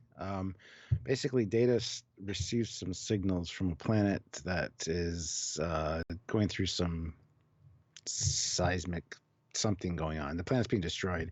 He receives a distress call and starts talking to this little girl and becomes quite close with her. And basically goes against protocol and starts talking to her and decides that he lets her know, he breaks the prime directive, lets her know that he exists and that he will come to save her. And Picard finds out. Picard is quite pissed at Data for doing that because it goes against the prime directive. We shouldn't be risking our lives or risking this girl to whatever. They beam her up. She's really weird. She's orange. She's got this finger's the longest. And then, and she grew up to be quite a hottie too, as I recall. But anyway, she comes on board. They attempt to erase her memory, and Data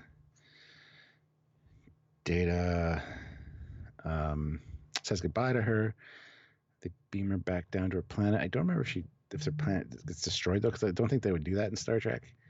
So I think they save the planet somehow and take her back home, but erase her memory. I don't know if it sticks though. I think there's also a thing with Wesley in this one with the B plot of does he something about he helps or he's put in charge of something. That's all I can remember. But I remember the Data kid dynamic is pretty cool, and also the way that Picard reacts to it is interesting. So there you go. That's it for that.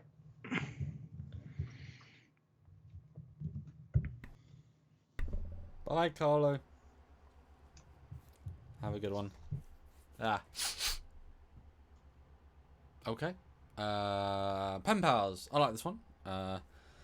They're doing another mission, something casual, and then suddenly, Data's just like in his office scanning stuff and gets a signal, and he hears this girl saying, help me, yeah. And he starts talking to her, and he gets quite pen pally with her to the point that he goes beyond his, we'd assume is his program of lack of empathy in the sense, but he actually goes above and beyond to actually then, once that story goes on a bit, talks to the captain, says, Captain, we need to override our current mission. It can't be more important. I mean, this person is on this planet and she's going to die and all these rather drastic things.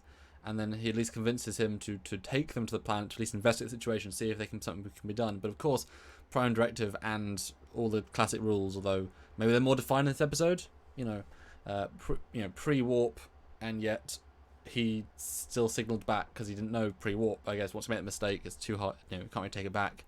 And so convinces the captain to, even if they can't stop it, even though they could stop it, it's like a volcano planet, and the volcano has destroyed the world, and she was, it doesn't make sense, she's the last survivor. I don't know why she'd be the last one. No, she was in a force field area.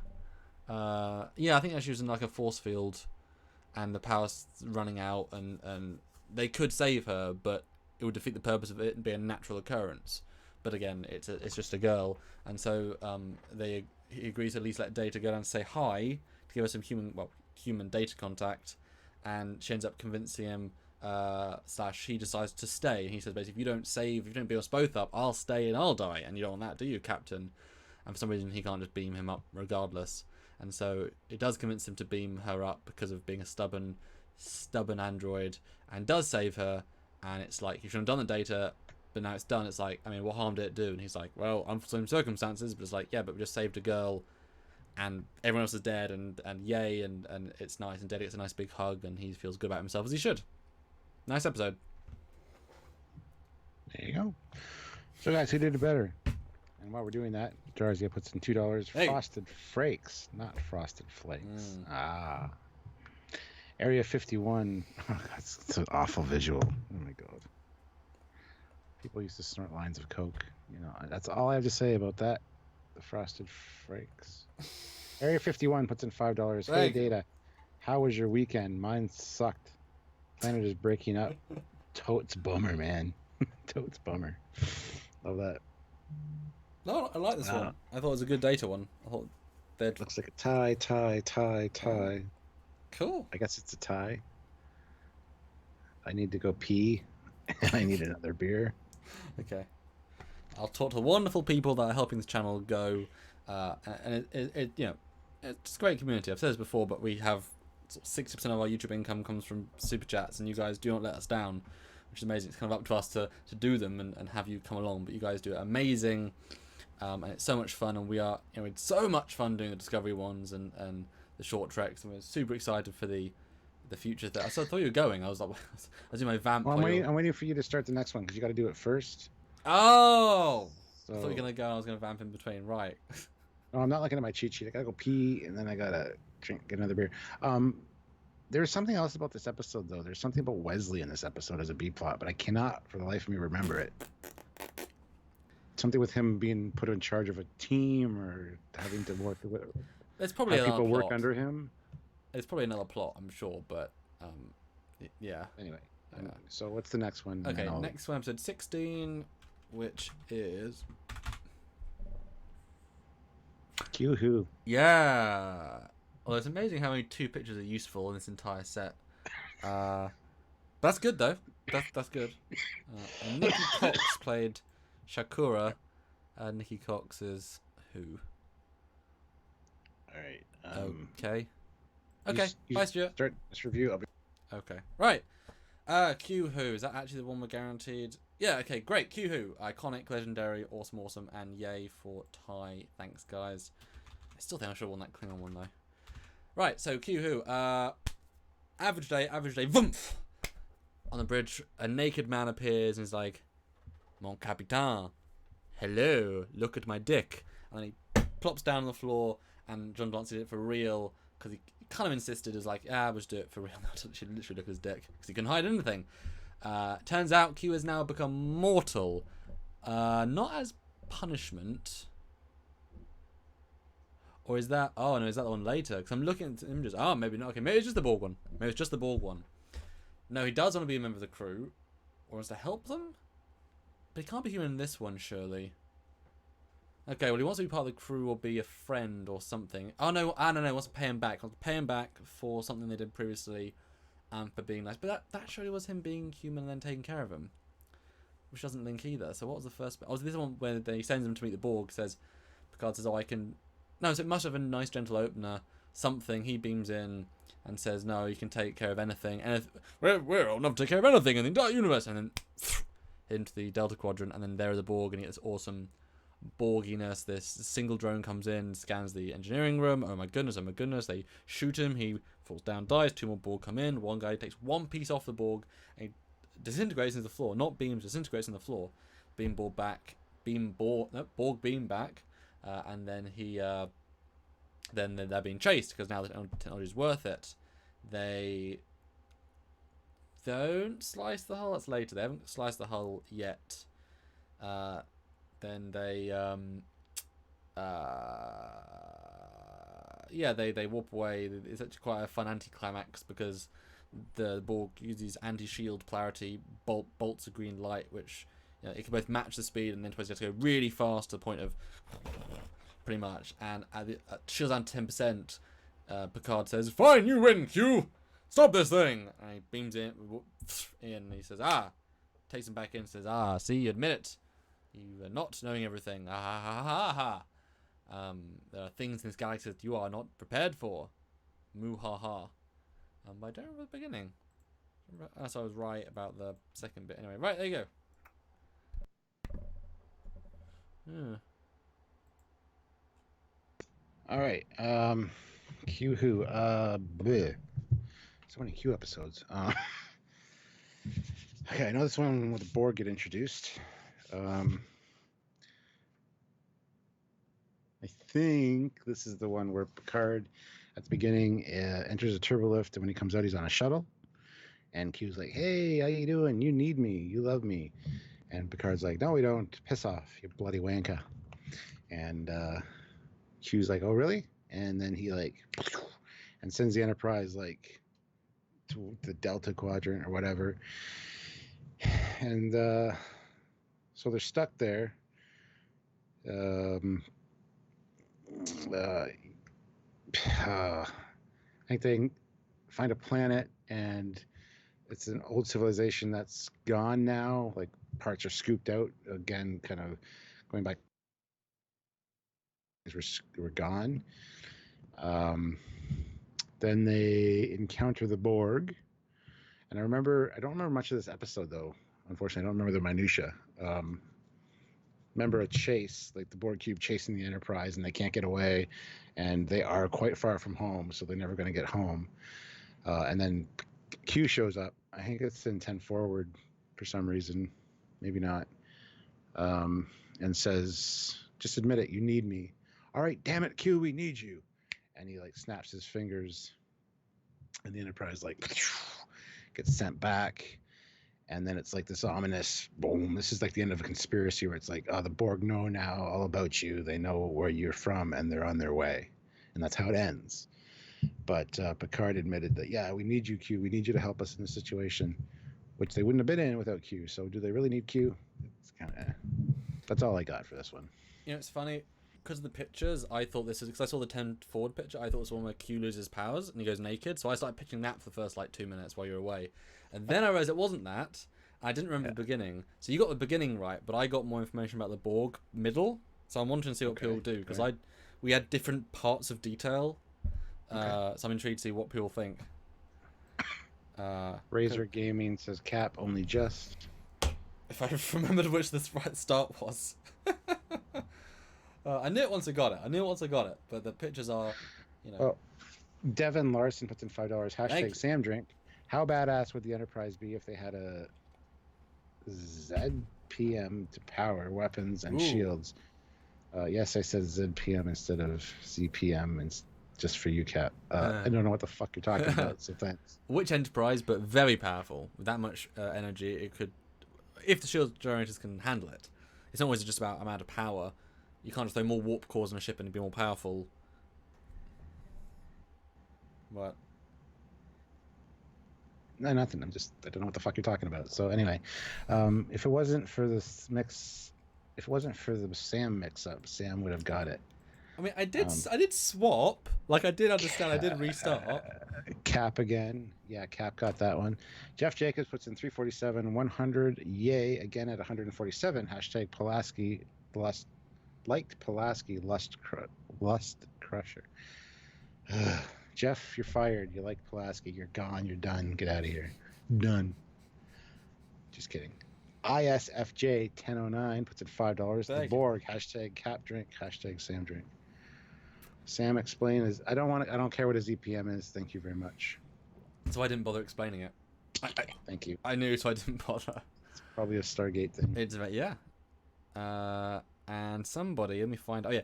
Raj says, I'm curious to know when they would have met the Borg if before Q intervened. Hundreds of years, possibly. But that being said, they were scooping out outposts along the neutral zone. Like, seriously. It was when the Borg Borg ran into. It was when the Borg were chosen it. As soon as you bump into a Borg randomly, because there are cubes in the Alpha Quadrant a lot of the time. It's just there's a lot of the Alpha Quadrant. Yeah. Yeah. Good. So good. I think I might have won that. I think I might have won that one. Doesn't Not help. many people. How many people voted? Doesn't help. I forgot. I didn't remember. Oh my God, Packwards. Sumerian Snare. Yeah, Sumerian Snare. Hey, I remember the actual name. Ha ha. I should get a point for that. Samaritan Snare. Yes. You first. Okay. That's me first. All right, so they get a distress call. Somebody needs help, and it turns out it's the Packlids. But the Federation is smart; they will make them go, so it's fine. So I love how Geordi comes on the bridge and he's like, "What did the rubber band break?" Because I guess the Packlids have a reputation for being kind of slow. They're kind of like slow lorises. You know, those really cute little monkey type things, but they're like venomous with their fingers. You know what a slow loris is. If you don't, look it up. Um, so they send Geordi over, and it turns out that the Packlids have a little bit more nefarious things in mind. They basically kidnap and start torturing Geordi, if I recall correctly, because they want something. I just can't remember what the hell they want.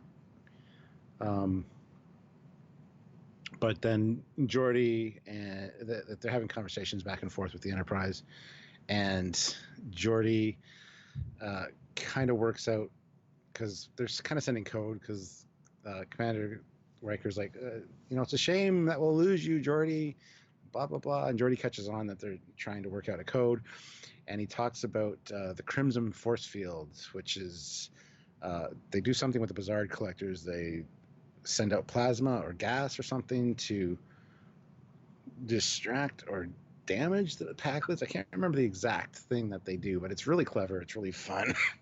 And the Crimson Force Field, I love that. And Geordi's like, no, we can beat them. We can do this. And it seems like he's on the Packlid side for a minute there just to get away from them. And what the Packlids wanted. So yeah, I guess that's the end of that episode for me. Hopefully I didn't get cut off there. It looked like I froze for a second. If I did, let me know. But yeah, good episode, fun episode. It's his turn now. And Dan23 is right. We do need super chats to make Trek Yards go. Especially in the in-between times between the shows. Samaritan Stair, fun one for sure. Actually, it's amazing that they make a well-known one for being so... they find a ship, the classics, every ship in TNG freighter, but brown, and it's floating, and it's space-worthy, but they're like, wow, it's a mishmash of tech, that's so weird. But it's flying, mostly. They hail them, and the dude's like, hello. And Riker's like, can we help? You get the picture. That whole thing for a while, to the point where they explain what's broken, and they say, can you fix it? And they're like, no, and all that. I don't want to go into too much because other things, let's just said too much detail. So they agree to beam Geordi on, because it's not that difficult a problem considering. So they beam Geordi in, and he starts to fix it, yay, and he's bemused by the people, because, they're pleasant enough, they seem a bit daft, and he sort of keeps questioning how they become spacefaring, given they don't understand anything, and he sees even more mishmash, weird things, like they have Romulan weapons a little bit later, it's weird set, and at one point he's like, you're fixed, mostly, but, next time be more careful. And I know you can't go, you made us go, we were broken, you made us go, that's useful, we haven't got engineers. And so they steal his phaser, point it at him, phaser him very quickly, and he whoomph, against a wall, and it's like, well, that's a stunt, yay.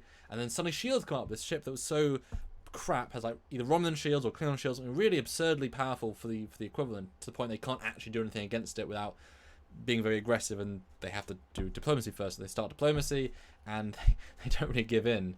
And then Geordi has some... He sort of makes them... He does that classic code thing where he says on the view screen, yes, I'll help them, just like Omega 15. That, some sort of code thing. And he says, yes, but I can't give them the Omega 13 device. No, Geordi, you can't do that. The what? No, it'd be wrong. And they convince Geordi to give them the Omega 13 device, the special mega weapon that they can do. And so he does that, and all it really does is lower the shields. And they're like, oh no, you betrayed us, Geordi. And tries to shoot him, and he beams away. And they're like, oh no. And they're just sad, and it's just funny, and they leave him alone because they're dumb. And it's just a fun episode. How was that?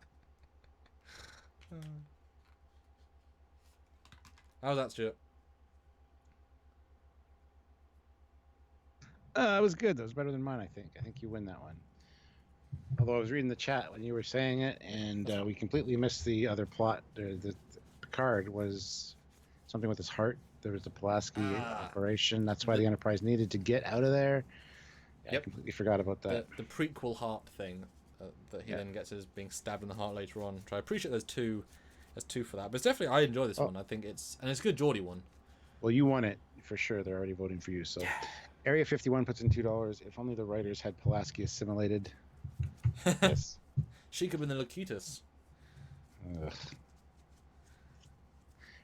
Eugene puts it on 1,000 rubles. Up the Long Ladder and the Royale are weird episodes from me. I clearly remember them. Plot and minor details, but I clearly remember them as part of season 1. Riker without the beard, Crusher instead of Pulaski. Wow. All right.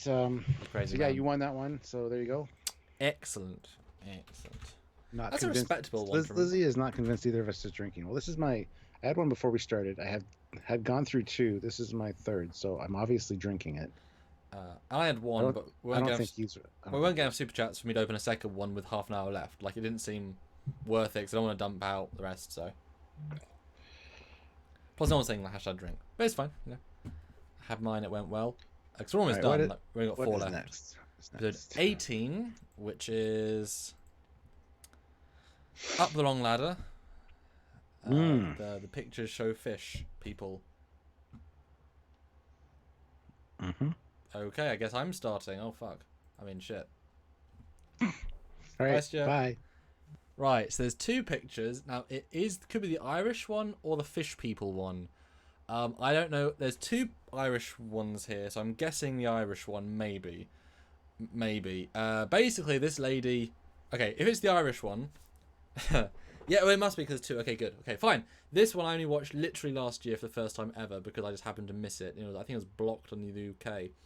So there are planet settlers. They beam them up because they want to help them, and they're all very, very Irish, like legit Irish. Wow. And there's a fun guy, and there's a great blooper of him singing with Gene and Worf, and it's silly. And then there's the Irish lady who is not a mum, and she's a foil for Riker in the sense that Riker finds her hot, and she won't deal with him, and he likes that, and they transform the cargo bay into a place with straw for the animals. It's quite a fun thing to see, like in the setting of the TNG universe. And they have to take them somewhere for some reason, I guess, just to rehabilitate. And there's a political thing on the bridge. Data asks about the Irish War, and that was deleted, and the whole episode was deleted from England. That's why I didn't really see it when I was young. It was just taken off the air.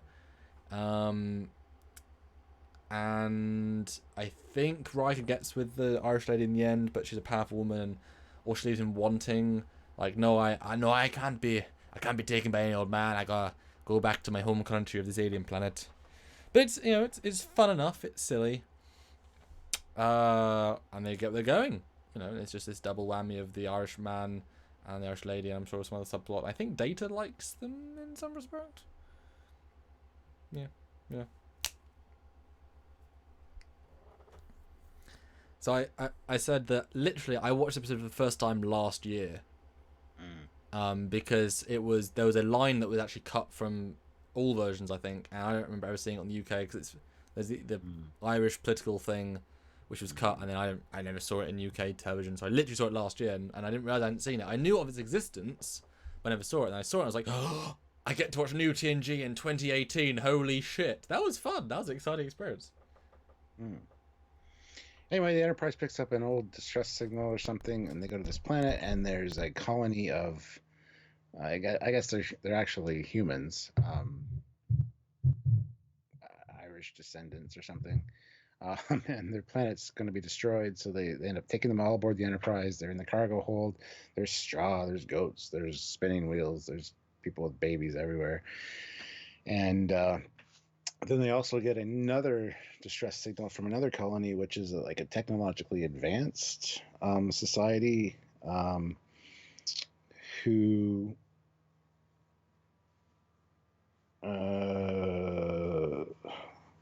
Anyway, they need clones. I know that they need new genetic material for cloning because they've inbred and all this, and there's only like 6 different people basically just cloned, and the clones keep coming. It's Attack of the Clones, but they're degenerating because it's like photocopying the same piece of paper 50 million times. It just gets, each copy is a copy of a copy of a copy. Anyway. So, and there's a really fantastic scene about feet washing with this lady in Riker, and she's got the nicest little tummy on her. Just saying, it's sexy. Just putting that out there. But it turns out that they were part of the same colony originally, and they split. So they were originally together. They split up, and so the best solution is to the ones on board the Enterprise need a place to go. The other ones need genetic material. So why not combine the two again and basically let them F like rabbits and make a new colony, make new people, even though the thought of having sex disgusts the cloners. They don't understand physical contact, all that. But it turns out that each man will need 5 or 6 wives or something. And the men are like, yeah, that's great. The old man is really funny in that one. And yeah, so that's the solution. Get the colony that was essentially left Earth together, get them back together, and solve their problems. One has the tenacity and the stubbornness, and the other one has the technological superiority that they can work together and make a great colony. So that's it, essentially. Yay. I don't remember if there's another plot. I don't think there is. And I had no idea about the clones. No idea. It was all new to me as soon as you said it. Oh, really? No idea. Well, Shane Ackery puts in $2 and says, "Bring on the clones." Yeah. All right. Okay. I had no idea about the clones. So who got Still that don't one? remember it. That's where they steal DNA from Pulaski and Riker, I think, and then they get pissed off and they go down and they like find their clones in the tubes without hair, and they like phaser them. So it's like a violation of their rights and all this. That's graphic. Yeah, it is. I mean, Stuart on that, I don't remember half that plot. I don't know. Plus the foot washing. Yes. Do you not like girls? It's like, oh, if I see a girl like that in front of me, I definitely like girls. I mean, I've liked Yeah. every girl this season so far. That's a great scene. I love that scene. Wow, that is a tricky one based on the images. Right. Episode 19, Manhunt. To wit, the pictures are really unhelpful because last time the pictures could have been one or two things. This one, there's a lot of variation here. I'll tell Manhunt. You, I went on to click on it because that's useful. It's the one. It's the fourth along with Troy. With that was the picture from the wiki. So that's all I got as well. So it's that one. But that's a really unhelpful set of images. Jesus, everything but. So it's you. No, it's me. No, it's you. Yeah, it's you. It's me. Okay. Good job. Good luck. Manhunt does not ring a bell. Troy. Oh, Loxana. Is this the one where Loxana is going through basically like Betazoid menopause, and she's like throwing off all these funky vibes? She comes aboard the Enterprise and she's looking for a man. I think that's why it's called Manhunt.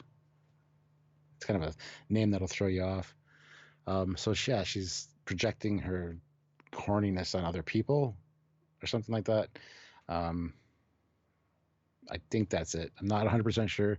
If it is, I think there's also a subplot with some kind of like fish species that beam on in stasis, but one of them's carrying a bomb or something I don't know. I'm not sure if that's the one, if that's even the right season or what it is. I think it's the right season because I think Pulaski's in that one with the bomb. That's all I got, guys. I can't explain any more than that. If that's even the right one. I'm not even sure if those are both together, but that's what I'm going to go with. and Samuel is gone, so I don't know what's up with that. And he's such a cheat. I mean, he's not drinking because it's the last half hour. Get your ass back here, you dipshit. So Troy, Miss Mama Troy, has come back to do something. I'm guessing it's the fish people one as well, maybe. Who the hell knows? She's there to do some sort of diplomacy thing, probably, but she's not feeling up to it. And then I really remember the holodeck bit because that's all I'm being given to remember. So Picard, she stumbles in on Picard's thing, trying to go to see him, and she falls in love with the holodeck man because he's nice to her, and she can't read him, and that's important because I've been able to read every man I've ever met, and Picard's like, good, I can stop this woman from coming after me. So maybe that, okay, so the other picture has her trying to date Picard, so maybe she thinks he's the best match. Yeah, I think that's what it is. If she thinks he's a good match, she was gonna go for Riker, and then she couldn't because other Troy still likes him, but she was thinking of it. You know, she was being nice to Troy to not go after him, and she makes Picard quite uncomfortable, but she won't let him go, and they sort of have some nice conversations, but clearly way too much for sure. And then like the holodeck thing, and then that teaches her that she's looking for more than just what he can give, and that's kind of it. There is one where her hormones are all over the place, but I think that one's later. I can't remember how many she's in, so I don't know. And if it is the fish one, the fish are just, they eat fish in a gross scene and they complain about them. If it is that one, I can't tell from the pictures too much. Yeah, that's all I had to go on there. So who got that one more accurate, guys? And guys, giving away details as we're talking about it in the chat isn't really fair. So please don't do that. I try not to look at the chat when I'm doing my spiel, but yes, don't do that. Wait until we're done, then yes. Show how much you know and you know it all. Yes. But yeah, this one, I mean, purpose. I'm only remembering like not the A plot, but a plot. And Car Galaxy, what am I going to do while he's like talking? Of course, I'm going to read the chat and make sure we're not missing anything. Sam wins this one. Congratulations. Sam only just. Really? Yeah. How? Do you just not remember either? No. Oh, okay. Something with Loxana. I think it's one where she's projecting her horniness on other people, and yeah, that's why she attaches to the holodeck guy. I completely forgot about that. But the fish people, and there's a bomb with the fish people or something. They're in stasis when they beam aboard. It's in a fish person. There's one that's dead or something, or like in hibernation. It's in one of them because one of them isn't a real fish person. It's an alien who's like the same planet but different species. Wow. Okay, I'm blown away. I was like, "That fucker." I'll take it. I mean, not with a pride, but I'll take it. Yeah. 20. Hey, that's a good one. That's a good Sam, one. you win this one. So there you go. I'll take it. 20. The emissary, the first emissary, and pictures here are very good there. So that's me first. Yeah. Okay.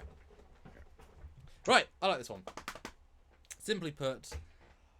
Oh, what's her name? Don't remember her name. I might remember as I go. This Klingon emissary who's in a Klingon. He's in a torpedo tube, which is a really cool intro. Gets beamed aboard, and Worf's brought down. She's in this great harness, this oxygen mask, and she comes out and she's so poised and so excellent and so. Hello, everyone. I'm here to do diplomacy and stuff. And then Worf's like, Kayla. There you go. Her name's Kayla. Kayla. She was my mate. But they broke up a while ago. And at the end, she says she's pregnant. It's quite like, oh my god, really? Or was pregnant. No, they get pregnant in this episode. This is what happens, like pregnant in this episode. And she's there to do some diplomacy. She had to take a secret way because they couldn't let the main Klingon Empire know it's something clever. And obviously we see pictures of them in costume. That's the payoff, is that they can't do diplomacy the classic way. They have to go with the pretend it's a Klingon KDF ship for some reason, and he gets in full armor, which looks great, and she's in full armor, and they get to pretend in front. I don't know who they're against. It can't be Klingons, that'd be silly, but it's someone else, Klingon ally, and it's fun dialogue, and they stay in costume, as you can see, and they have the blood ritual. And I think this is the time we see Worf's first stabby program.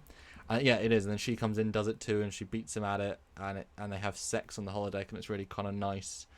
Great stuff for Worf to do. It's a good Worf episode, and Kayla is really, really good. And I think one of the human characters says that she's not a Klingon like she's ever known, and turns out she's half Klingon, and that's important. And she always felt more comfortable with humans, or like being with other races while she's a diplomat, maybe something like that. And the ending is good, and they definitely stab each other's hands and share blood somehow, and it's quite a nice scene. Or they too hard, it all bleeds, and they have like it's a lot of teeth and lots of nice Klingon sex. And she leaves, and they actually end on quite a happy note, and she's pregnant for next time.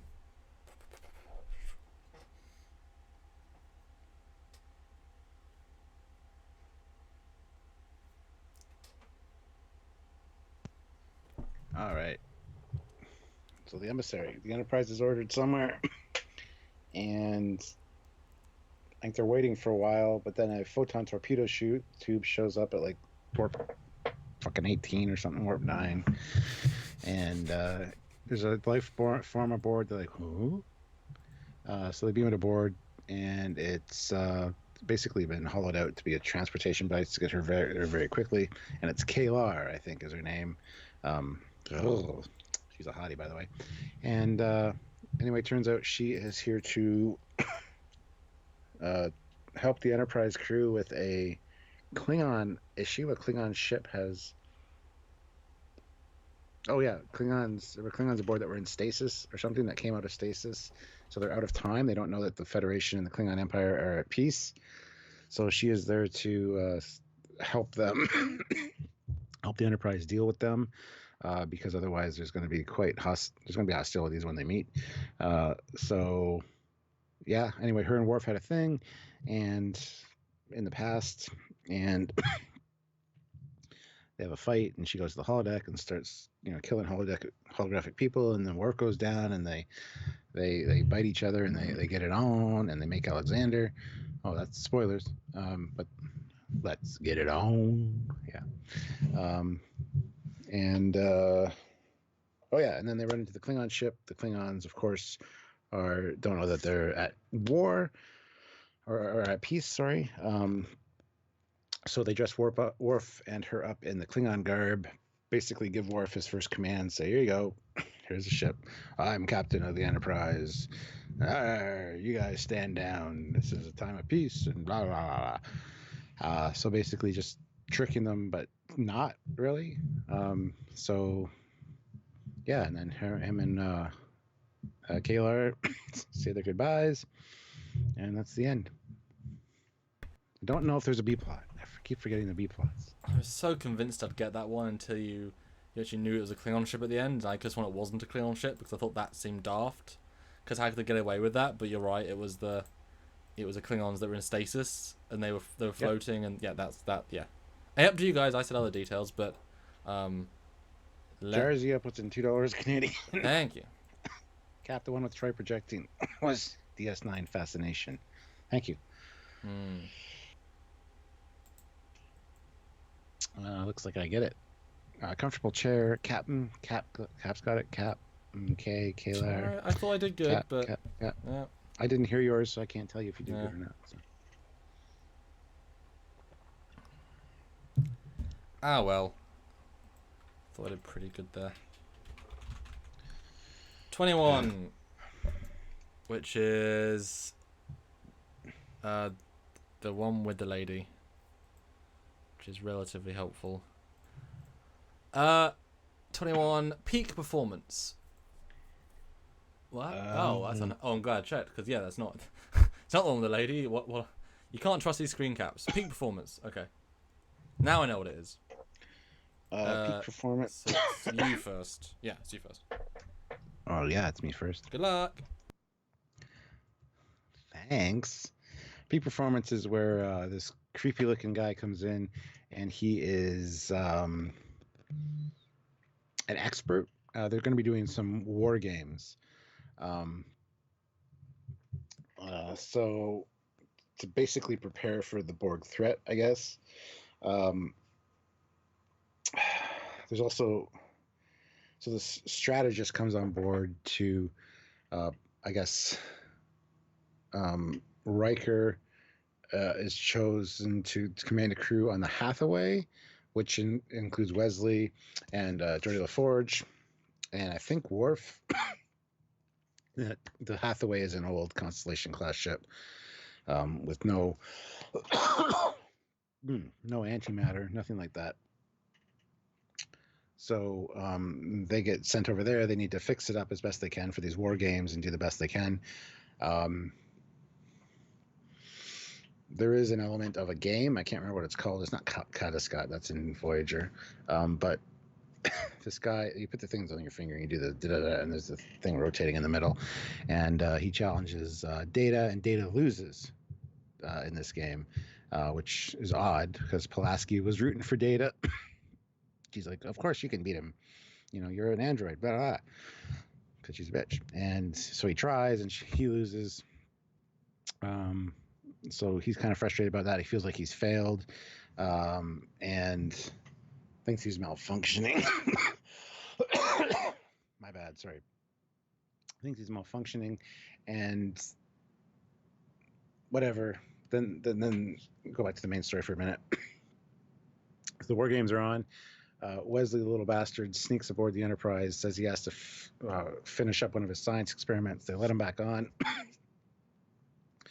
because he's, you know, a kid, and the security guys are stupid. They let him back on, let him get his experiment, which has a little bit of antimatter. So they put the antimatter in the assembly so that they can actually achieve a little bit of warp.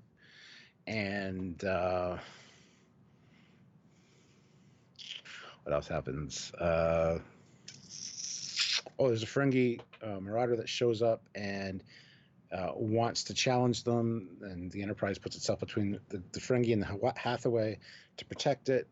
And the Ferengi are like, there's something important aboard that ship. Why else would you be protecting it? We want that ship. We know that it's not set up, blah, blah, blah, whatever. So the Enterprise needs to... the Enterprise needs to pretend to destroy the Hathaway. They find out that Wesley took some antimatter over, and I think they do like a card type maneuver where they launch photons at the Hathaway, supposedly blow it up, and then it warps away and is saved. Wesley gets points for cheating, and then Data challenges the guy to a rematch and actually wins. Can't remember the name of the thing, but anyway, he wins the match, and there you go. That's the end, I think. Yeah, but the war games are interesting. The phasers are at low power, so when the Ferengi show up, they can't actually attack the Ferengi because their phasers are set to low power, and there's a problem with the emitters or whatever, so they can't change it back. So, but after they pretend to destroy the ship, the Ferengi say, this isn't worth it. You change on your own ship. And they take off, saying that the humans are dangerous. So, but yeah, that's it. Boy, it's hot in this room. Jeez, it got so much hotter tonight. Crazy. Okay. This one I think is one of the best ones of this season. Peak performance is the Stargazer one, the battle drills against the other team, aka Worf and Riker and Data on the redressed battle bridge, aka redressed Enterprise A set, aka redressed every single Federation set they've reused. But it's fun because you get to see a brand new configuration and you get to spend some time on it. There's that fun lady who's like a tactical, and she gets to say some fun lines of, I remember Lena Bannister being like, can we really do that? Is that okay? Idea being tactical simulations. They want to see the training, I guess, and they've got the Stargazer class. Don't remember what it was called, maybe Essex or something. That's not right, but Hathaway, it's the Hathaway. And yeah, they put the shields down. They have lasers. They have low phasers, and they assign damage, and the computer calculates damage equals turning things off, so you get to a battle. And they've got this cool alien looking guy who's there to, I guess, adjudicate or do the rules, something formal. And half of the plot is the battle with the the Hathaway, and the other half is Data being challenged by him. The other guy thinks he's so good at winning everything, winning things, very arrogant, and Data challenges him to the game that he's good at. And he loses the first time, wins the second time because he sort of just lets it go. He's too thinking, whereas the other guy uses instinct and instinct outthinks probability if you can use it good enough. And Data wins the second one, just lets it go, and the guys are real like anyway, and he's got thumb with his fingers and it's like, Data, you won. No. Plus it's like, no, you kicked his ass, and it's a fun little moment because it was in the CD-ROM of the series I watched a lot of times. And Hathaway's fun because Wesley cheats, the little bugger, takes his science project with some dilithium, a little bit of dilithium, because for some reason, very unfairly, they don't give us a proper dilithium crystal matrix, which means a limited power against a galaxy class. That's not really fair, is it? Limiting the playing field, and so they use the dilithium to give it a bit of extra power to jumpstart and do basically a Picard maneuver, which is cool, because they literally don't expect it's even capable of warp, therefore they wouldn't plan for that eventuality. But right at the last minute, as all weapons and shields are low power, a Ferengi ship comes in. We haven't seen them for a while, actually literally the only time this season, and it disables everyone really quickly because guess what? Their weapons are at 0 power and can't swap over. But they use the maneuver to scare the Ferengi who are dumb, and then they bluff them away with Riker, or the Enterprise says, "Oh, I'll blow up the other ship instead of giving it to you," and there's some fun little back and forth there, and eventually the Ferengi concede, they leave, and then Riker's quite happy because while the test was undone, he was like, "Oh, I could have won that," and Picard's like, "Da da da da da," and he's like, "Yeah," and Wesley gets accommodated, even like well done, even though he cheats and steals stuff. And I do like his lying scene when he steals the experiment back, and it's quite fun, and you get to see some good dilithium, and Geordie's having fun with it, and you can tell everyone's having fun, and Worf takes it way too seriously. There you go. Very good. I like this one. This one stands out to me as one of the better ones easily this season. This is a fun episode for sure. This could be a season 5 one easily. Apart from Pulaski, I wouldn't think any different. All right, who won, guys? Who got it more accurate? I have no idea. I think I did pretty well there, but I have no idea. Only one more, Stuart. Wow. One more, doing well. Smith says a draw. Really? It's too close to call. Wow. Razor 22 says Sam wins. I don't see why. I added more details about the game and stuff, but that's okay. Well, it's a multi-layer green game that they have to shift in 3D, and the thing goes... Try, I'll say draw. Things go... And he was a strategist, not a scorekeeper or whatever. Well. But that's okay. Yeah. But draw. It's a tie. I'll take a draw. It's a good one. It's a really good one. I'm excited for the other unique details that we can look at when we get there. So I feel like this one is pretty surface level good. You know? Like, it's just good. Yeah. And you laughed when I did the... you laughed when I said about Wesley nicking it like a little brat. I said the same thing. That's a little bastard beams over and takes a science experiment that has some antimatter. That's great. That's fun. Is this because you guys are experiencing it like none of us are. We don't get the full experience of this, so hopefully you're seeing a really like stupidly similar. And I couldn't remember the name of the game. It was Strategema. That's right. I can see why we wouldn't know. Well done us. Okay, Stuart, we reached the season finale in 2 hours and 25 minutes. Oh God, Shades of Grey. Simple. We don't need to. I'll go first, Stuart. Take it out. Clip show. That's it, seriously. Yep. What do you think?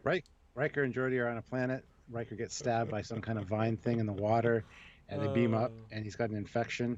And there's a whole clip show about it because Pulaski keeps stimulating different parts of his brain to give different feelings, different emotions.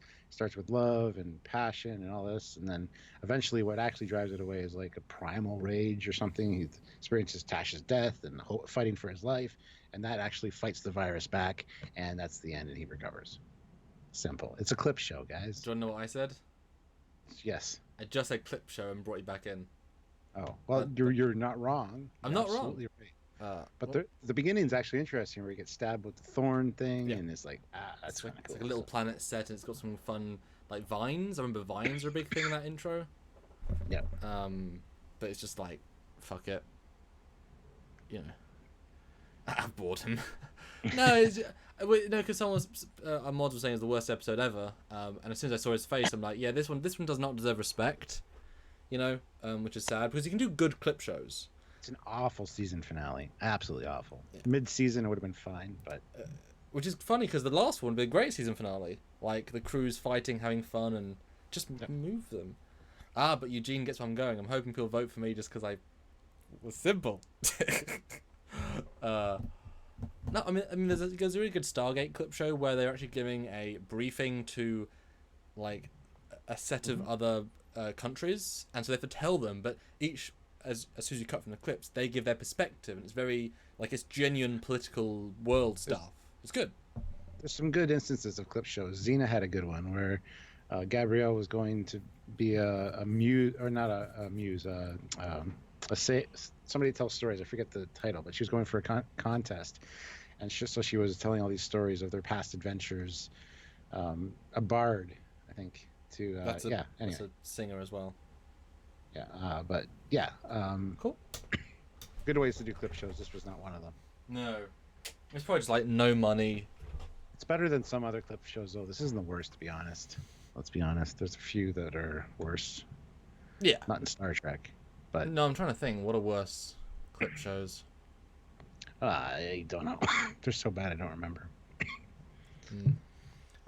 I think you win, but I think we should both call that a null point because of the fail of the episode. We'll just fail in our finale as they did. How's that sound? Yep. Okay. So tally it up and then we'll get out of here because. Okay. I mean, clearly you win, but at least the ones I won very well. You know, the ones I knew, I actually knew. Yeah. When was the last time you watched TNG as like a watch through? Because it's been like 7. I mean, I haven't watched them since VHS, so it's been. There's a full watch through of each season. It was season 2. 4 or 5 years ago, maybe. Yeah, so I'm like 10 to 12. So it is an excuse, but I think it is fair to say I don't just watch the shows. But also I remember, I watched them when I was younger. Like the first time I watched them when I was like 4 to 10. I watched Stargate when I was much older. And I remember those a lot more vividly. Fastgate, but some Fastgate. You know, like Voyager. If you give me Voyager, I could do Voyager a lot better. I think because I watched that when I was older. I liked them more because it's sci-fi. But sorry, tie 1, 2, 3. Okay.